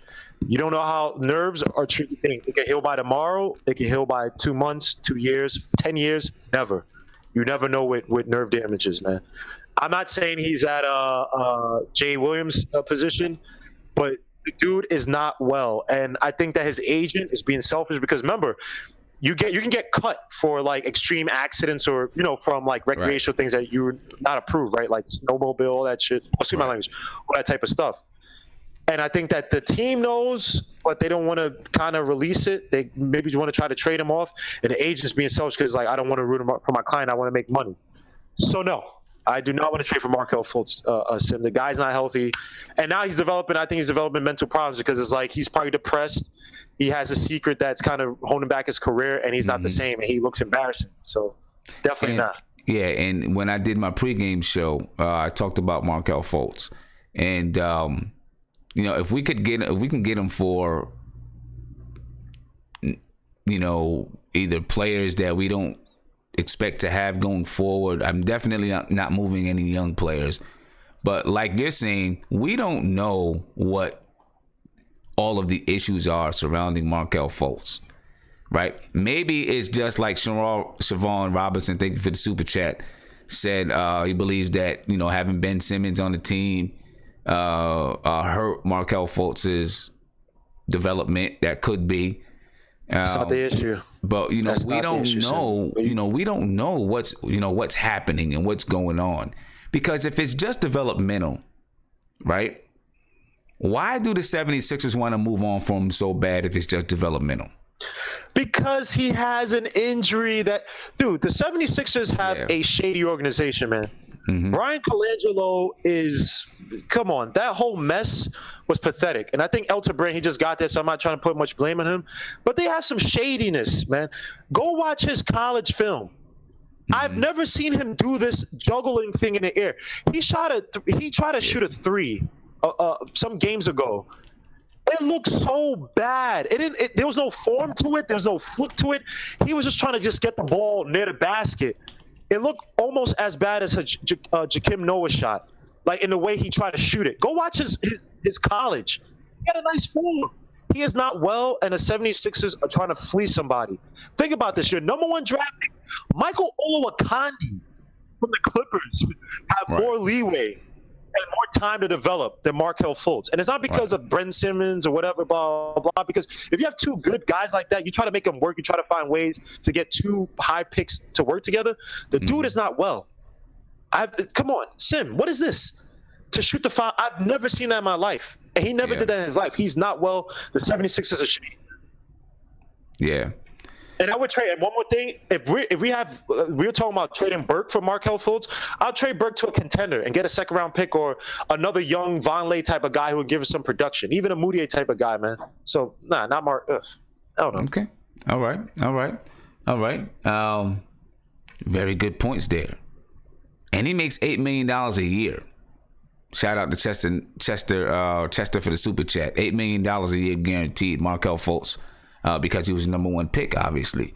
Viv, I want to see what you think about it, man. Viv, what do you think about Markelle Fultz? The Knicks trading for Markelle Fultz. What's your thoughts on it? I said yes, and I mentioned it earlier as part of a collective Knicks film school thing. I say yes, although I say it at the right price. So the right price to me is I would go for a low ball deal of some sort where I would offer Courtney Lee, and I would sell high on Trey Burke for a combination of Fultz and some salary cap filler. And if they want a second round pick, we can give them this year's. If they want the Charlotte one, I'll give them that. Now, here's the reason from a basketball perspective, right?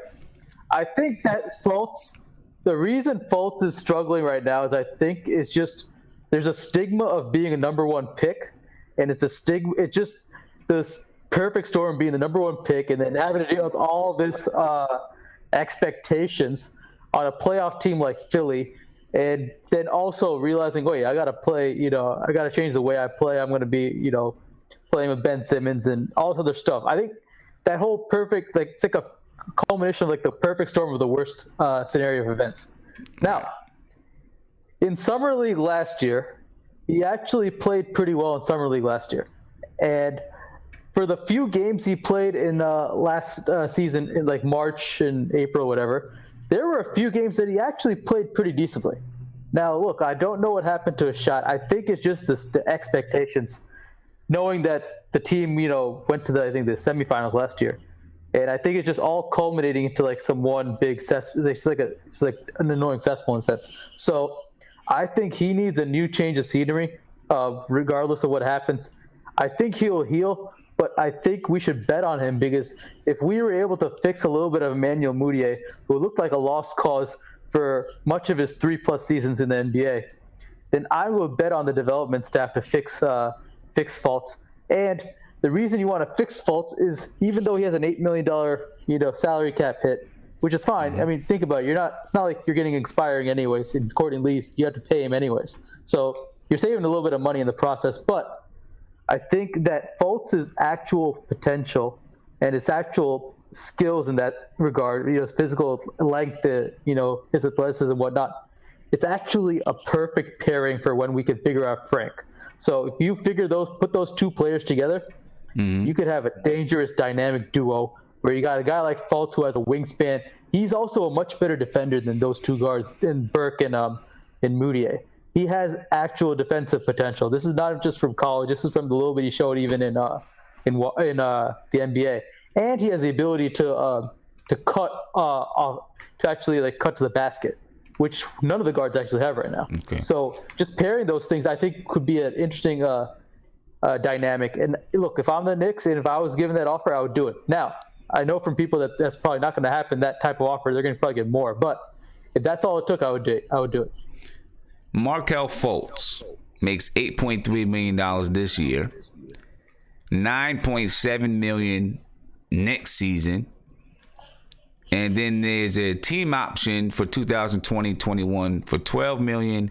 And if the team takes the option on Markelle Fultz, there's a qualifying offer in 2021-22 for $16 million. So he's getting paid some money, and I can see, where the Sixers might, they want to be like, hey, this guy's getting $8-9 million a year in 1920. Maybe we want to move him. But from what I'm reading, the Sixers expect him to come back and be part of their bench. Markelle Fultz's team are saying that they want to move on from the Sixers, or they're gonna get a second look at his shoulder, where maybe there'll be some results by Wednesday. See how this all goes, man.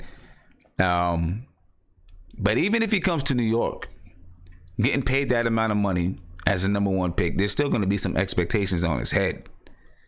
You know what I'm saying? And it'll be expectations, but it's also, I think it will be an ability to just reset. I think a change of scenery is needed for him.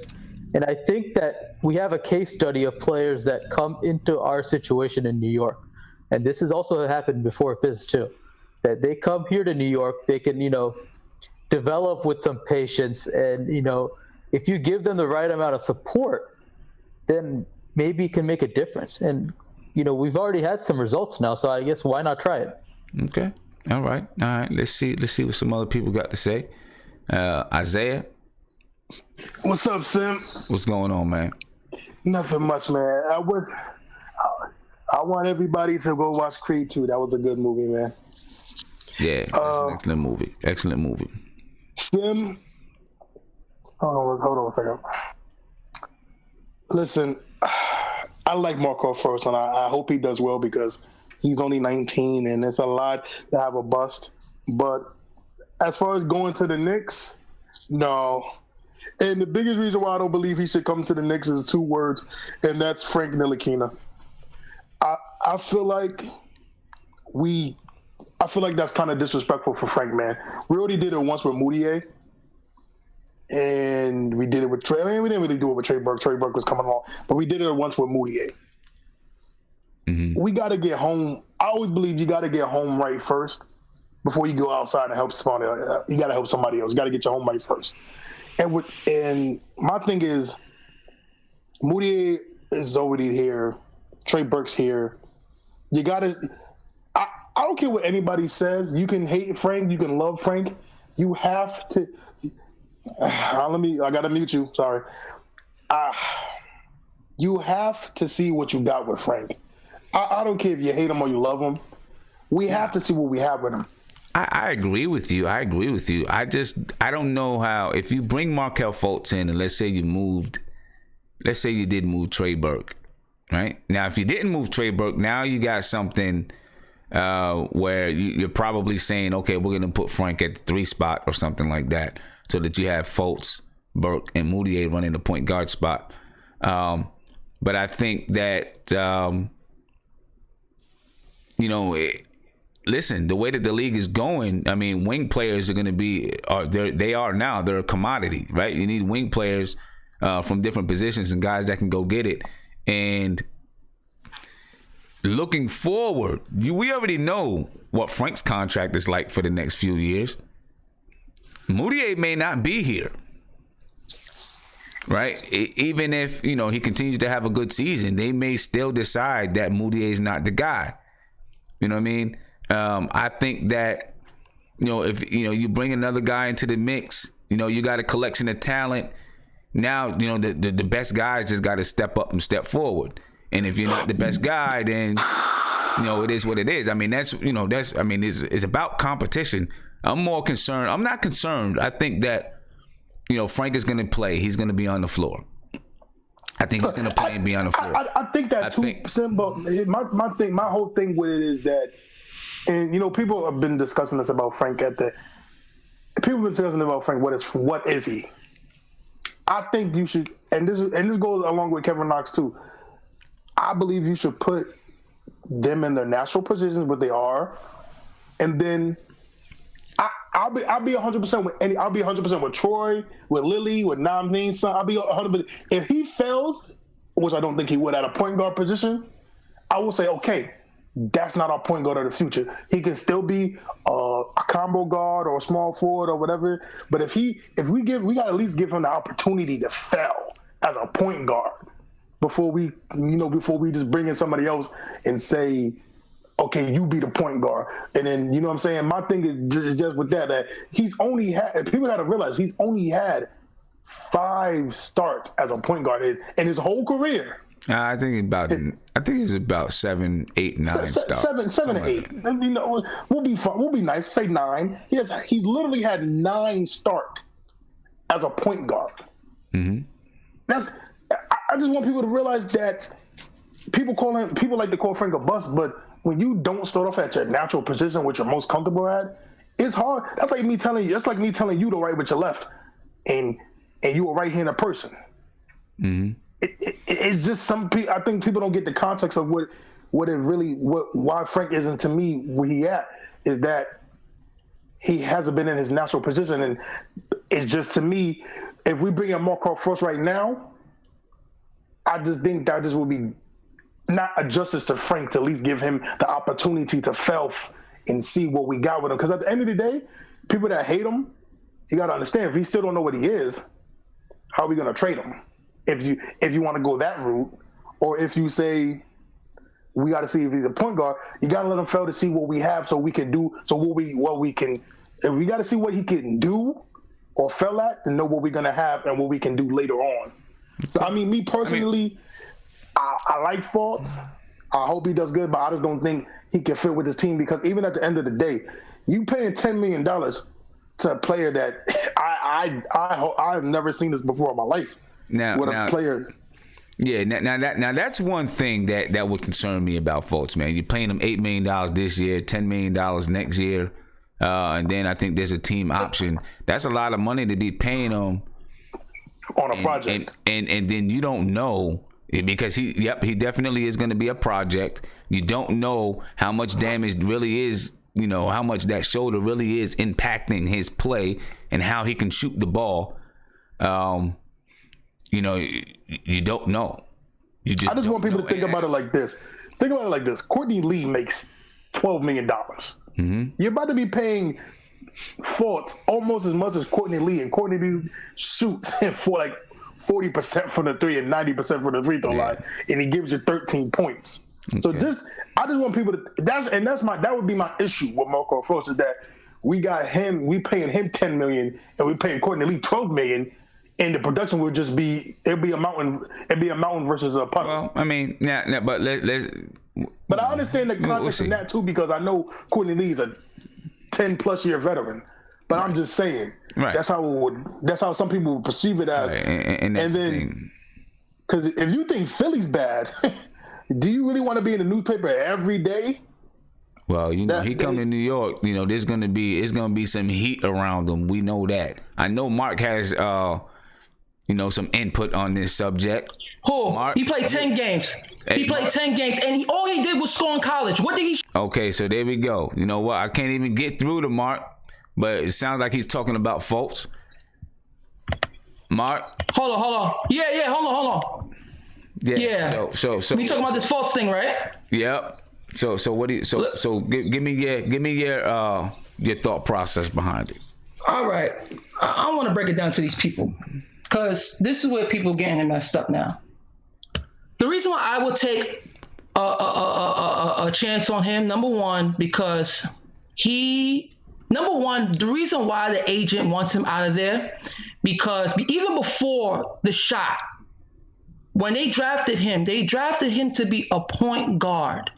And because they gave Ben Simmons that guard spot, he's never going to be able to be the guard to handle the ball. So that's going to take his team away from him.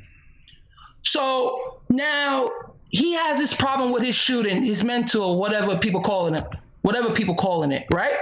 Mm-hmm. I feel like because where Philly is at, it's not right for him because he don't have the confidence to be the point guard that I know he can be because he had number one talent. There's nobody that watched him. If you watch him in Washington, you couldn't tell me he was a number one talent. Well, so, the only thing that I'll say there, I understand everything you're saying, and I think you're right. He needs. He needs the ball to be effective. It's like if you watch him in college, it was the same thing as Kyrie. They needed the ball to be great because they was both scoring guards. Right. He can attack, he can drive, he can play off the ball, and he can defend. Right now, what I'm saying to you, I agree. He probably needs to be the number one ball handler, the lead ball handler on a team for us to really see what he can do. To go back to his college stats, I mean, I just don't know how much that plays into it right now because it's been a year. We've seen players come in that have these magnificent college stats, and then the first year or two, they're just not doing anything in the NBA. Maybe they will, maybe they won't. I don't know if we can make it correlate right now. Right, because let me ask you a question. In the league, have you seen? I think last year around March when he came back, when you see him play certain games, you didn't see the type of speed that he had or the type of moves that he has to get to where he needs to get to as a player. Yeah, but you still look at where he is right now, and you say, well, this is what it is. He hasn't been what they expected him to be. He was supposed to be a game-changing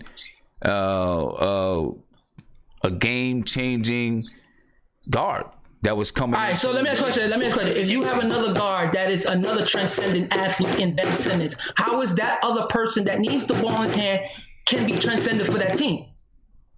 I mean, if he can't do his job, that's all I'm saying. But then my thing is, okay, you don't know. I mean, and this is a reason for the Knicks to maybe take a chance on him.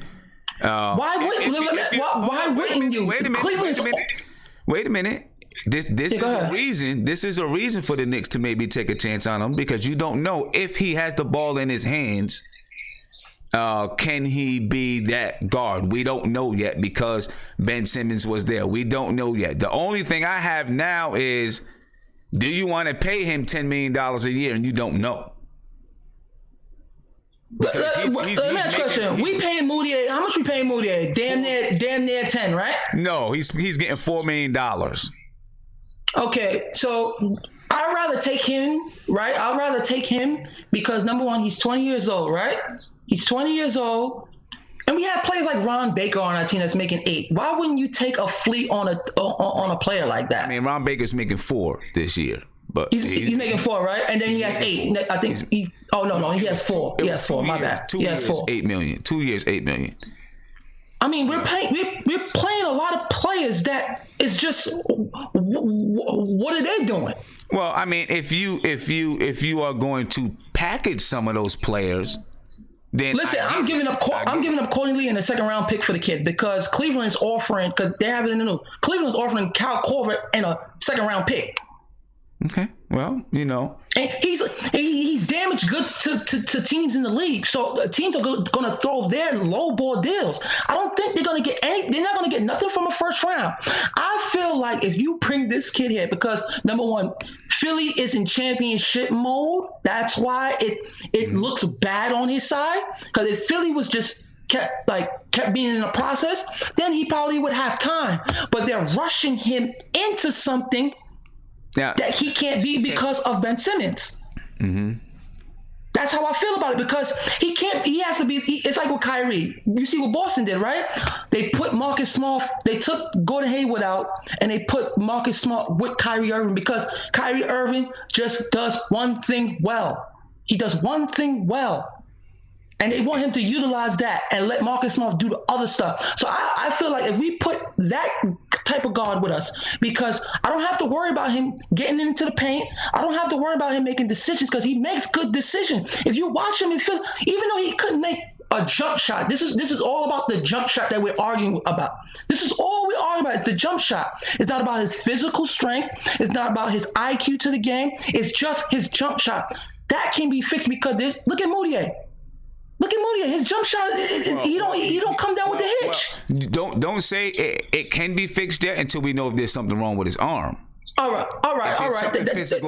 That's arguable. No. But listen, if we can get him for a bucket and bolts, you make that. Well, because like I said, you never know. Because listen, we might not keep Moutier next year, and we might not keep Trey Burke. We damn sure not keeping Courtney Lee. So why not get rid of Courtney Lee in the second round pick, the Charlotte second round pick, like Viv said, and take a whiff on him.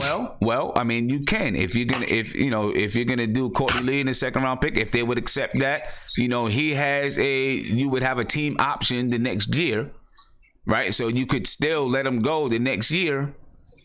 Right, because I believe he has a team. Yeah. You pay him $9.7 million next year, and then there's a team option, and you can decide. You know what? We don't want him. That's it. And the thing, the valuable thing about the Knicks, salary cap ain't a thing for us. That is one of the glorious things, because if we get all of this correct, we can go over tax budgets and all that nonsense. I don't even worry about the money thing with the Knicks. It's who you pay the money to, the players that you expect. Right, but you have to worry about it, because if you're talking about free agency next year, he could potentially impact free agency if you had something on a deal for Courtney Lee where you were going to move him and you were not going to have his salary in the summer of 2019. I mean, we just don't know. We just don't know. But he could potentially impact our salaries for 2019 and beyond. But it all depends on what's in the trade. Teams are off. I just seen some low ball picks, man. Listen, Courtney Lee, he's a playoff player, bro. He's not gonna change anything for us. We just gotta let him go. He has a neck injury, so just let him go. Hey, take the Charlotte second round pick. That's not gonna be anything, and just give us that kid, because I've seen flashes and the things he does well. It's just his shooting. Everybody's harped on the shooting. I understand that, but that don't stop him from getting to the rack when he wants to, because he's shown it. It's his jump shot. And him being in that Philly media. Philly media is just like New York, but we're in a rebuilding stage, so it's totally different. So we have time to see what is wrong with this kid. Take the fly on him. Take the fly, because I feel like if he goes somewhere else, and listen, if he goes somewhere, that's why I don't want to get rid of Frank. Because if he goes somewhere else, we will be tight, because he might become what I think he can become for us as a valuable piece. Well, so just take a flyer on a 20-year-old first-round pick. I would definitely take a flyer on him, as long as we're not giving up any of our young guys. As long as no. Listen, I said I don't want to give up Dotson, Mitch, Knox, Trey, and Frank. Though they're off the books, unless it's a bigger fish in a pond, like Kawhi or Kevin Durant or something like that. Something big. I'm with you. Let me see what Prince got to say. Prince, man, what's your thought process behind this whole thing with Markelle Fultz, man? Do we do it? Does it happen? What's up? Hey, all I can say, Sim, is shout out to chat, shout out to the conscious brothers in the chat who know what they be talking about and who won't be talking out the side of their neck. I think Fultz would be a great point guard to go with our crew. Him, Moutier, and Trey move Frank to the 2 or the 3. I wouldn't give up, like you said, none of our assets for Fultz. I would definitely give up Courtney Lee, possibly. Who else was I thinking? Maybe even Dotson if it was a straight up trade. I'm not giving away no draft picks though. Because of the injury issue and not knowing, his progression and that salary cap, I'm not giving up a second round pick. I'll give up a player for him, but I'm not giving away a second round. I just believe we still at least 2 years away from drafting our, point guard for the future. So my thing is, if, like you said, we in talent acquisition mode, why not bring in a number 1, number 2 talent, i.e. Markelle Fultz? I know he having these issues with his mental issues and his shooting issues, but the guy, as far as his skills, you can't stop him from doing what he wants to do on the court, Sim. Like you was talking to Mark about, like you said, for what it's worth, he'll give us, what we need at that point guard position. And he, like you said, we got to understand, we're not asking our point guards to score much when you got KP, you got, other guys who can actually really score the ball. So, us really looking for that Russell Westbrook point guard or somebody like that, we don't really need that guy. We just need a guy who makes shots and who can finish at the basket and set up our other players. Because when KP come back, most of the offense is going to go through him. And especially if we get a Kevin Durant in free agency, you know what I'm saying? Our point guard is not going to score that much. So even if Markelle Fultz don't become, the great point guard that everybody thought he was going to be, if he just becomes something good of a system point guard who can score at will and, people can't stop him from doing what he wants to do on the court, why wouldn't you bring a kid who's 19, 20 years old and you can develop all those guys and potentially next year or years later trade those guys off? But like you said, I wouldn't give up nothing crazy for him, but I would definitely bring him onto our squad. Okay. All right. Let's see what C-Dog got to say. C-Dog, man, what's poppin'? What's your thoughts process on this? I mean, I would give away Tim Hardaway for him. But they got to get minutes for Dotson and Freer at the 2. So you could get rid of one person. I mean, they would have to give up something else to fill in the gap because he's making $8 million. Right. And Hardaway's making $17 million or something like that. Yeah. You definitely have to. That'd be my way to get rid of Hardaway. Yeah. Now, also, we've got to give away Trier's days, his 45 days, the numbers are counting down. December, I'm not exact. They said it on the telecast tonight, but in December, his 45 days are up of being with the team. So after the 45 days, he now needs to either go back, or not go back, but go to the G League or be signed. The Knicks are going to sign him, right? So what the Knicks need to clear up a roster spot. Now they can easily do that. They got Ron Baker on the team, and I would get rid of him in a minute. Right. So if you made a trade for someone like a Fultz or anyone else, you would probably want to move 2 players and take back 1. They could decide to waive Luke Cornett and then re-sign him to the G League. You could do something like that. But the Knicks are gonna have to do something. So I wouldn't be surprised if they are looking and considering the possibility of Markelle Fultz. I would take a flight. The Knicks are in talent acquisition mode, right? If you have the ability to, the issue is going to be his salary, of course, right? And how long I thought the issue was player development. No, I'm talking about with Markelle Fultz. I think the issue that I see is that he makes $8 million this year, $9.7 million next year. Then there's a team option. And if you take that team option, you decide to take the team option for Markelle Fultz, you now will be paying him in that third year that you have him, right? You're going to be paying Markelle Fultz $12.2 million, right? Now, when you're developing a kid Like Frank is $4 million, Moutier is $4 million, Kevin Knox, is I think he's around $4 million. All right, you're paying those guys that much, and you're developing them.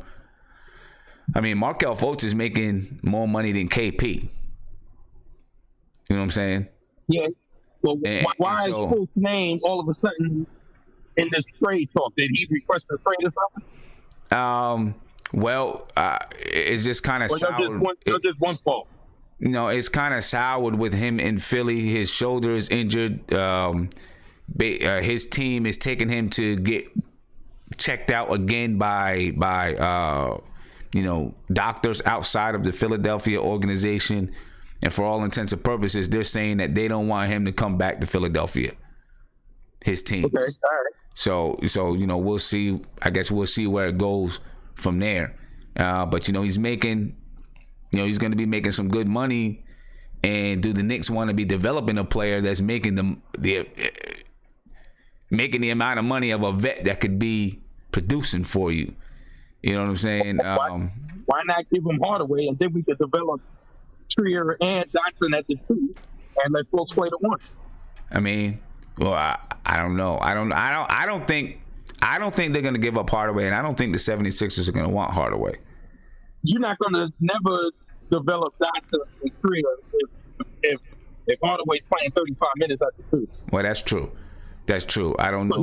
He got to go. I mean, it all depends. If Scott Perry and those guys feel like Hardaway is part of the future, then they're not looking to move. Trier and Johnson got to go then. They all can't play. Exactly. All of them not going to be able to be there. Someone's going to have to, sooner or later, somebody's going to have to move. So that's, that's definitely something else to think about. The scoring is 23 a game. They talking about maybe being an all-star. This is the time to get rid of it. Well, I would be doing everything I could to try to trade Hardaway. Yeah. Okay. I mean, they got 3 2 guards and they got like 4 point guards. Yeah. They got to chop that down. Yeah. They definitely have to. But this year is a big tryout year. So by the time we get to free agency, I think they'll know who they want to keep. I mean, with Frank, they're gonna have to keep Frank.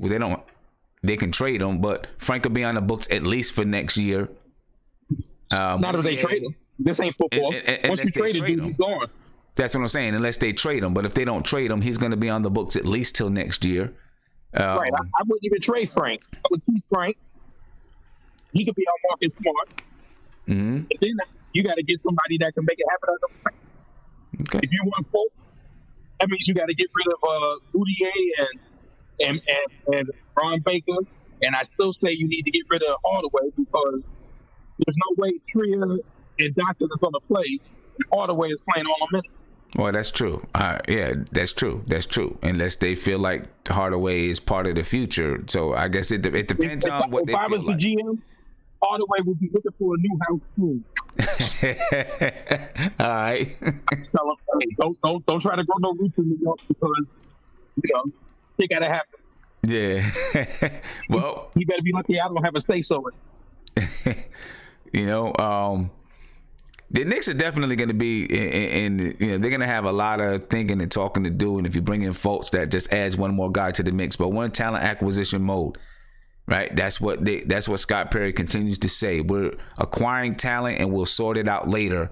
And if that's what you're doing, then I don't see why you don't take a flyer on them as long as you're making the right move to get them. You know what I mean? That's my opinion on it right there. Listen, we're coming down to the end of the show. Been on for a while. It's been an interesting show. Some good conversations. For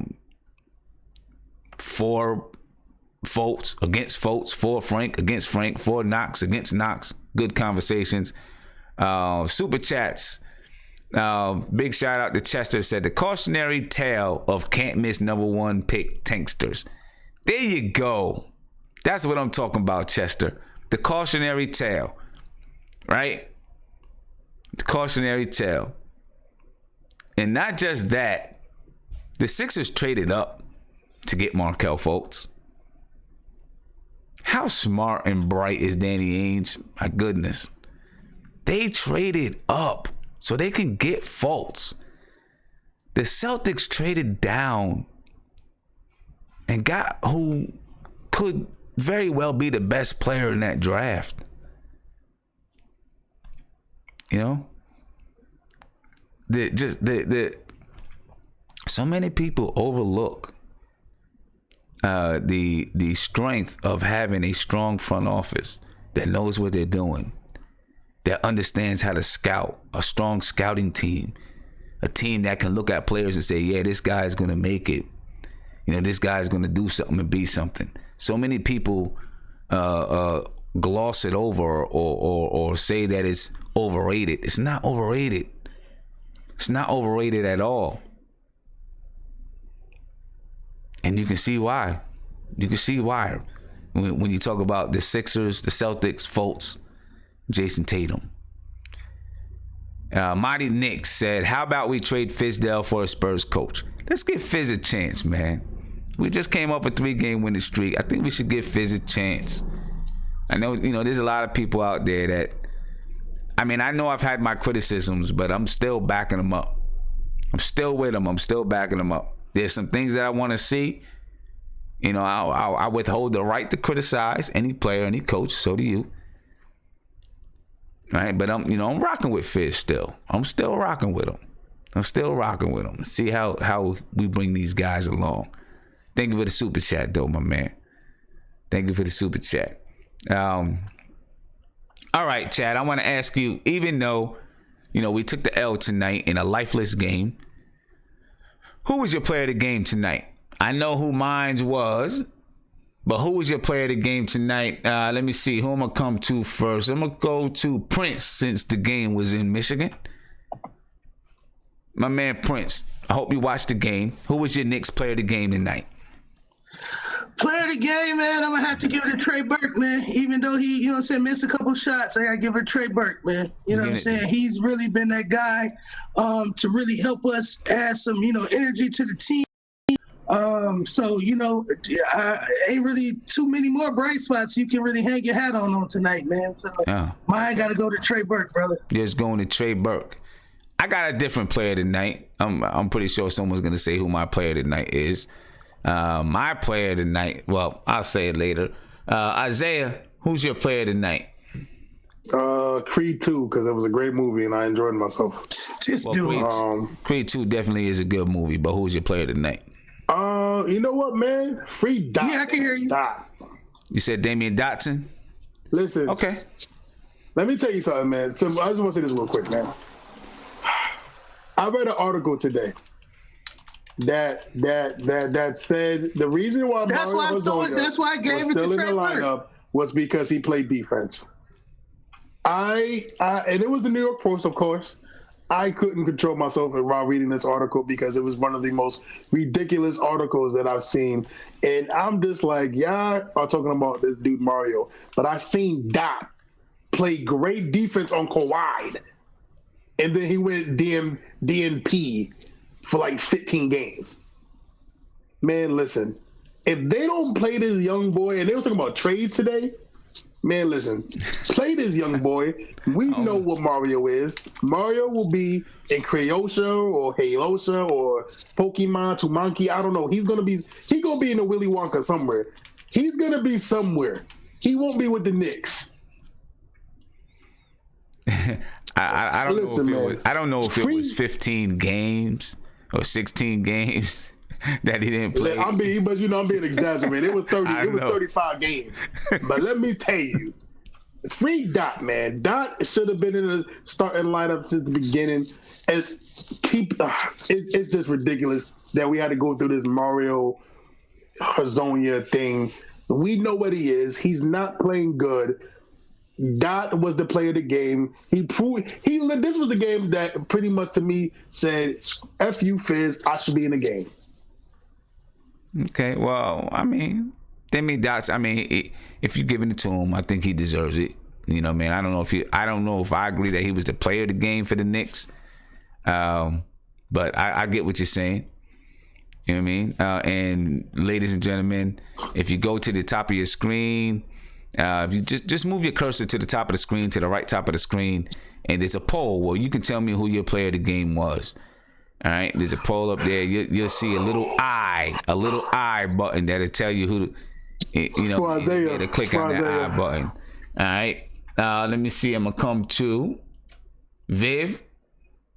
Who's your player of the game? Yeah, I think Isaiah hit it on the nail. I actually had Dotson too. The reason I had Dotson is because he actually came from playing no minutes to being ready and, scoring 17 points. And I think it's a perfect example for not just, any of our guards, any of our players in particular, is that if, just be ready. And clearly he showed that despite the loss, he was ready to play minutes. Went from no minutes to pretty much 23 minutes. He pretty much played, I think, most of the minutes in the second half consecutively. So, I'm going to give it to him just for the example that he should hopefully set for the rest of the players.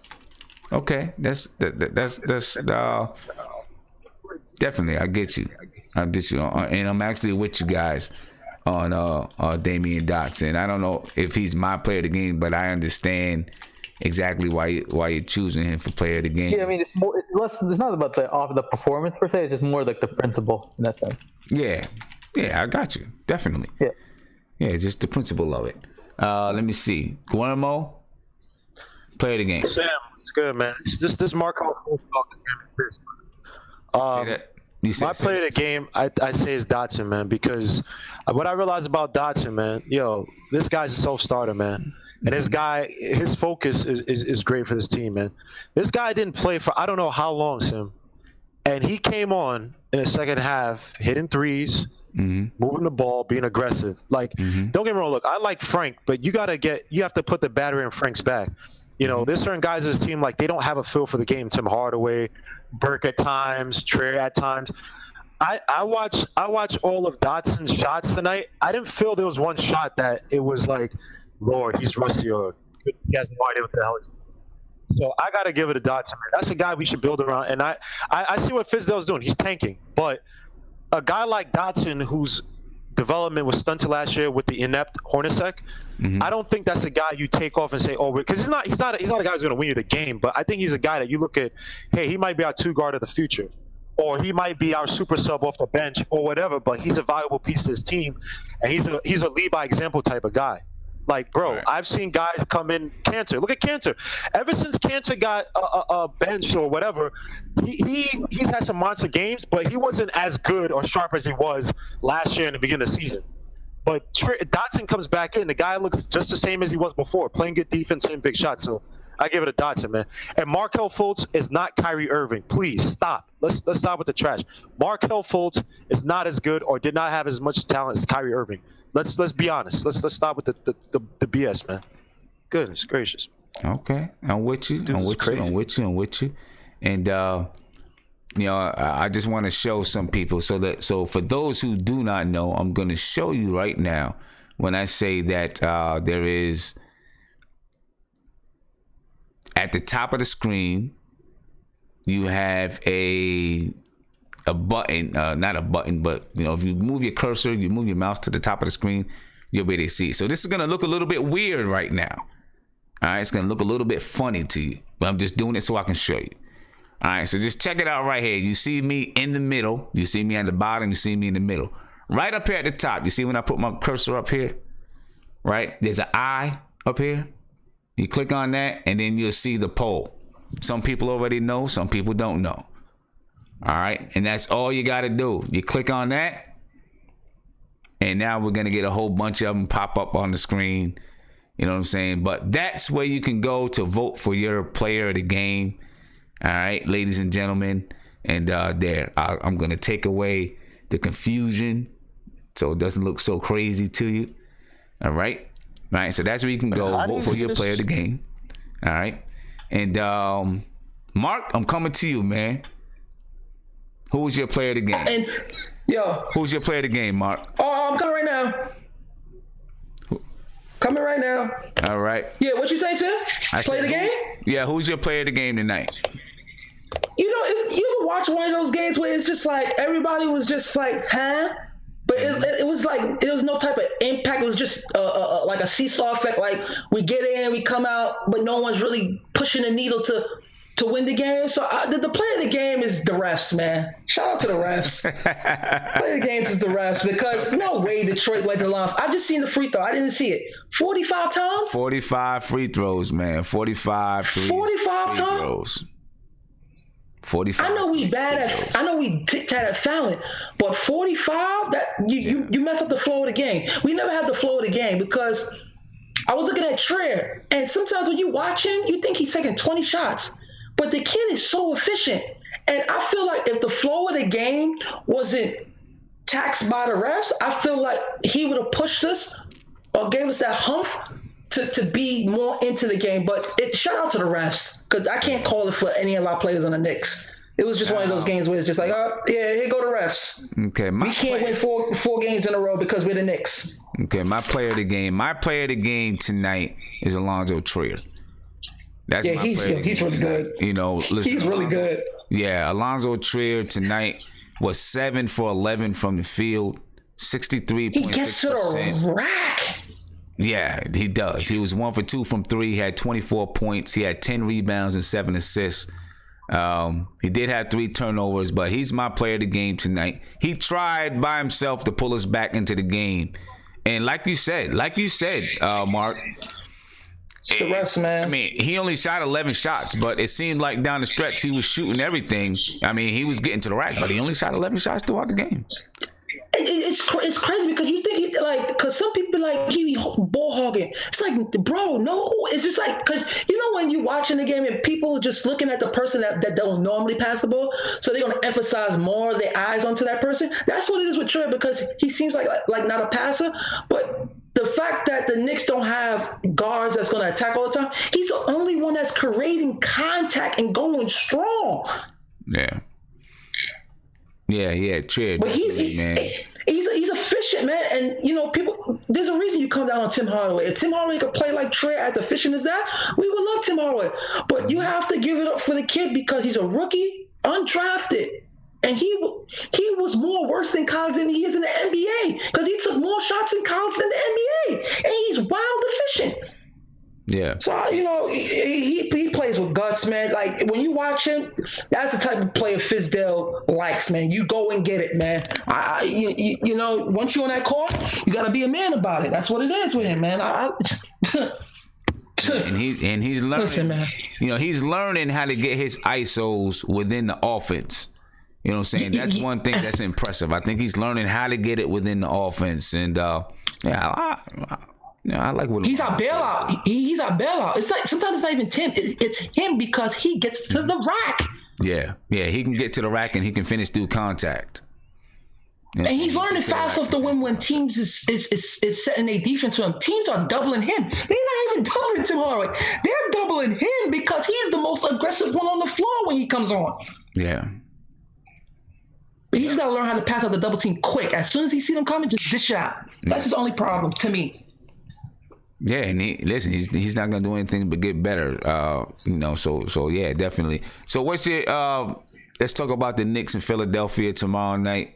Talk about that and then give me your last words, man. Talk about that and then give me your last words. Listen, Embiid is playing like if you ever seen Young Shock where it's to a point where it's like, yo, I'm better than everyone on this court and there's no one on this court that can guard me. That's what Embiid is right now. He's almost like 30 and 10, like almost every night, and he know he's good. He's the best player on the floor. Just hope the guy that Kanter, I ain't gonna front. When him and Kanter be battling, Kanter be holding his own. I'm gonna give the Knicks. We gonna fight because sometimes Philly be giving up the lead. So I'm gonna give the Knicks a chance in this. But it depends on if Jimmy Butler do Jimmy Butler things. You know, he's another one. Right. He's another one. Jesus Christ. Yeah. But he's another one. But, you know, Embiid is on another level right now. He playing like Young Shaq right now. And it's not even funny because he's doing everything that Shaq used to do. When he's running down on the court, he's posting up. We can't put small players on him because he's going to take advantage. As soon as he sees somebody slowing, he's going right into the paint. He's not shooting over you. He's taking the ball and he's going right into the paint. He's using his strength. He's using his talent. So it all depends on what Embiid does, what Kanter, if Kanter can hold him down for a little bit. Because Mitchell's going to be a non-factor. I'm sorry. I'm sorry. I'm gonna tell you right now. He gonna get fouled out before the second half. Yeah, because Embiid confidence is it's Shaq. Like he sometimes I feel like sometimes when I watch Embiid, I feel like he's better than Anthony Davis because his impact is really that great defensively and just offensively. He's just in another realm right now. Yeah, that's gonna be tough. That's definitely gonna be a tough one for Mitchell Robinson. We'll see how much he plays against, Joel Embiid tomorrow night, but that's gonna be a tough one. We just gotta play fast. To beat them, we have to play fast. So we have to have what Fizz need to do is have these guards every time, whoever. When you get the ball, just go out on the break so you don't allow them to set defense. Because once you allow them to set defense, we're not going to score. Because they got Jimmy Butler on the wing and they got Ben Simmons and Joel Embiid in the back. So we have to push the ball. If we don't push the ball, we're going to be in one of them tight games. Yep. All right, Prince. Oh, Mark, give me your last words of the night, man, because we about to log off, man. All right, my last words of the night, we're improving, guys. We're improving. We're improving, but when we gonna really improve? When we get the athletes on our team. That's the only way you'll see this system really at full power, bro. When we get real defenders that could do a lot of these blitz that Fizdale want to do to get the ball out these point guards' hands, because we're not doing that correctly right now. But I feel like we're improving. Moutier's been on a tear for the last 3 games, not so much tonight, but hey, it happens. I like the development with Trae. I like the minutes at Mitchell Robinson again, just because he learns on the fly, and with him is his body thing. It's just his body. Once he gets his body and his hips in the game, he's gonna be fine. Kevin Knox, he's still on my doghouse. Trey Burke, he's good when the game is called for him to be good. Tim Hardaway is just. However I feel about him, I wish we could trade him, but he has a 15% trade kicker, so we're stuck with him. And Kanter on defense the last 3 games, he's been decent. He's been closing out where he's supposed to be. He's been positioning himself correctly, and that's all I ask from him. That's it. But other than that, that's all I'm asking for him. That's my only thing with him, because that's why teams don't really take the whiff on him because of that. But he's a double machine, man. Listen, he goes out there and work. Trey is my favorite player because that's what a New York player look like, man. I'm gonna go out and take it, point blank like that. You ever realize when you have teams, when you make a team and you have a squad, you always have one of those players. They're not the best player on your team, but they're overly confident. It's just like with Lou Williams. Lou Williams think he could score with the rest. But you gotta have one of those players that think they're better than we would think they are. So he's perfect for what we have right now. Frank gotta push the ball, Sim. Because if you watch, Fizz was yelling at him to push the ball. He has to push the ball to create the space for us. Because we have those wings that could shoot the ball. But he doesn't push it. If you watch, I watch Fizz every night on that bench and how he coach. He yells at players. He tells them to get there and there and there to make sure they get it right. But these players have to, when they get on the court, that's where you got to grow up and be a man. He has to push. Just push, bro. It ain't hard. Just push it. If you don't got it, okay, Frank, you don't got it. But you have to push. You have to show that you're capable to be on the floor. That's why he's getting pulled like this. He's not getting pulled because Fizz wanted him pulled. He's doing it because he's not being productive enough for him to stay on the floor. This is why Trey is getting minutes. This is why he's getting minutes. And this is why Mitch was getting minutes at the time, because he was doing things defensively. He was closing out defensively. But the only reason why he can't stay on the floor is because it's his body. But if you want to be a player, in the NBA, you have to go out and earn it, man. That's how Kevin Durant earned it. That's how Russell Westbrook earned it. Russell Westbrook became a superstar himself because he didn't get drafted like them big talents. No one know what he was going to be. It's up to these players to go out and take it. Just like Moutier gained confidence, just like Trey being an undrafted pick, they taking it. You have to take it. Because the coach can only do so much on the floor because defenses changes, plays changes. You have to think when you're on that floor. And that's why we have great role players and superstars, because guess what? They think the game and they want to be good. So it's up to them to do what need to be done to stay on the floor. Point blank serious. All right, Mark. All right, y'all. Good night, man. Tomorrow night, man. Talk to you tomorrow night's postgame, man. All right, bro. Peace. Mark hit us with the long last words. The long last words. All right, Isaiah. Yo. Tell us. I didn't listen to nothing of what Mark said, but God bless him. I ain't listened to none of that. Hey, Sim, let me tell you something. There's 2 times I mute you, Sim. When Tony Crow talk and when Mark talk. Because, Tony Crow be going for 30 minutes, and I just be like, Jesus Christ. But Mark was on point what he was just saying. He was on point. Hey, God bless him. I wasn't listening to it. he might have had a cure for cancer. I ain't listened to it. Tell us quick, man. Who you got tomorrow night? Well, my cousin is the biggest Sixers fan, and I hate him. So we have to go with the Knicks because I have to gloat tomorrow. So we got to beat them. Okay. I feel like I say the same thing every time. We got to cut, pass the ball, no ISO, but that's literally the opposite of what's going to happen tomorrow. Hopefully we play hard. We pass the ball. We play defense. Kanter's. I think you should switch out Kanter and Mitch tomorrow because Kanter's not going to keep up with Embiid. Neither is Mitch. Perimeter-wise. I don't think Mitch is going to – Mitch is going to get – if you put Mitch on Embiid, he's going to power him down low every single time, in my opinion.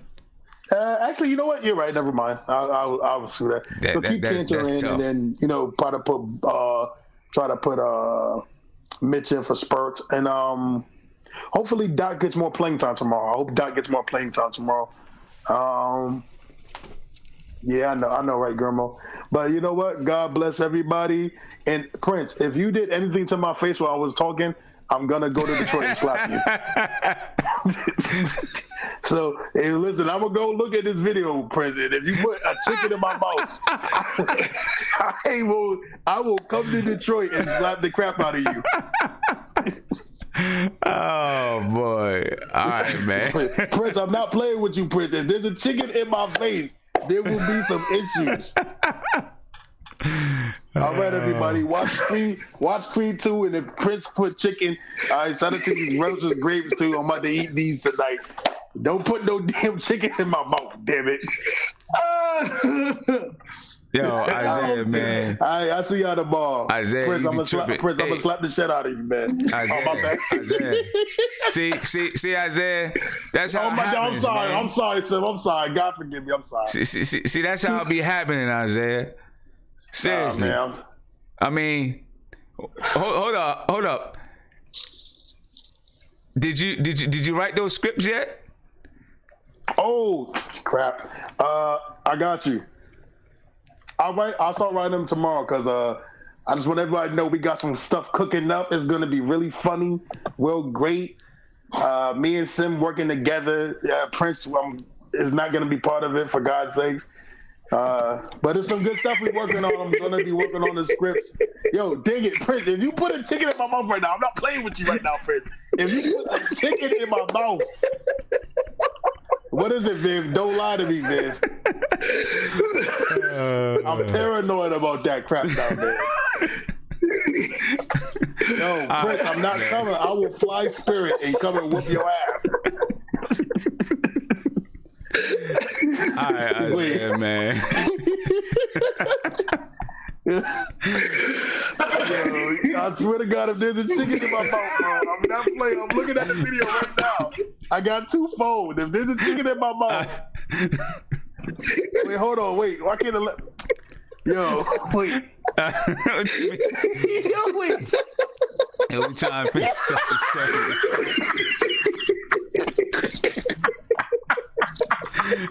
Oh boy. All right,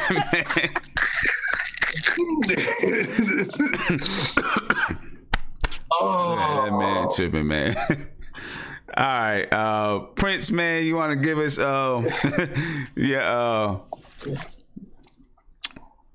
Philadelphia Knicks, man, and then last words.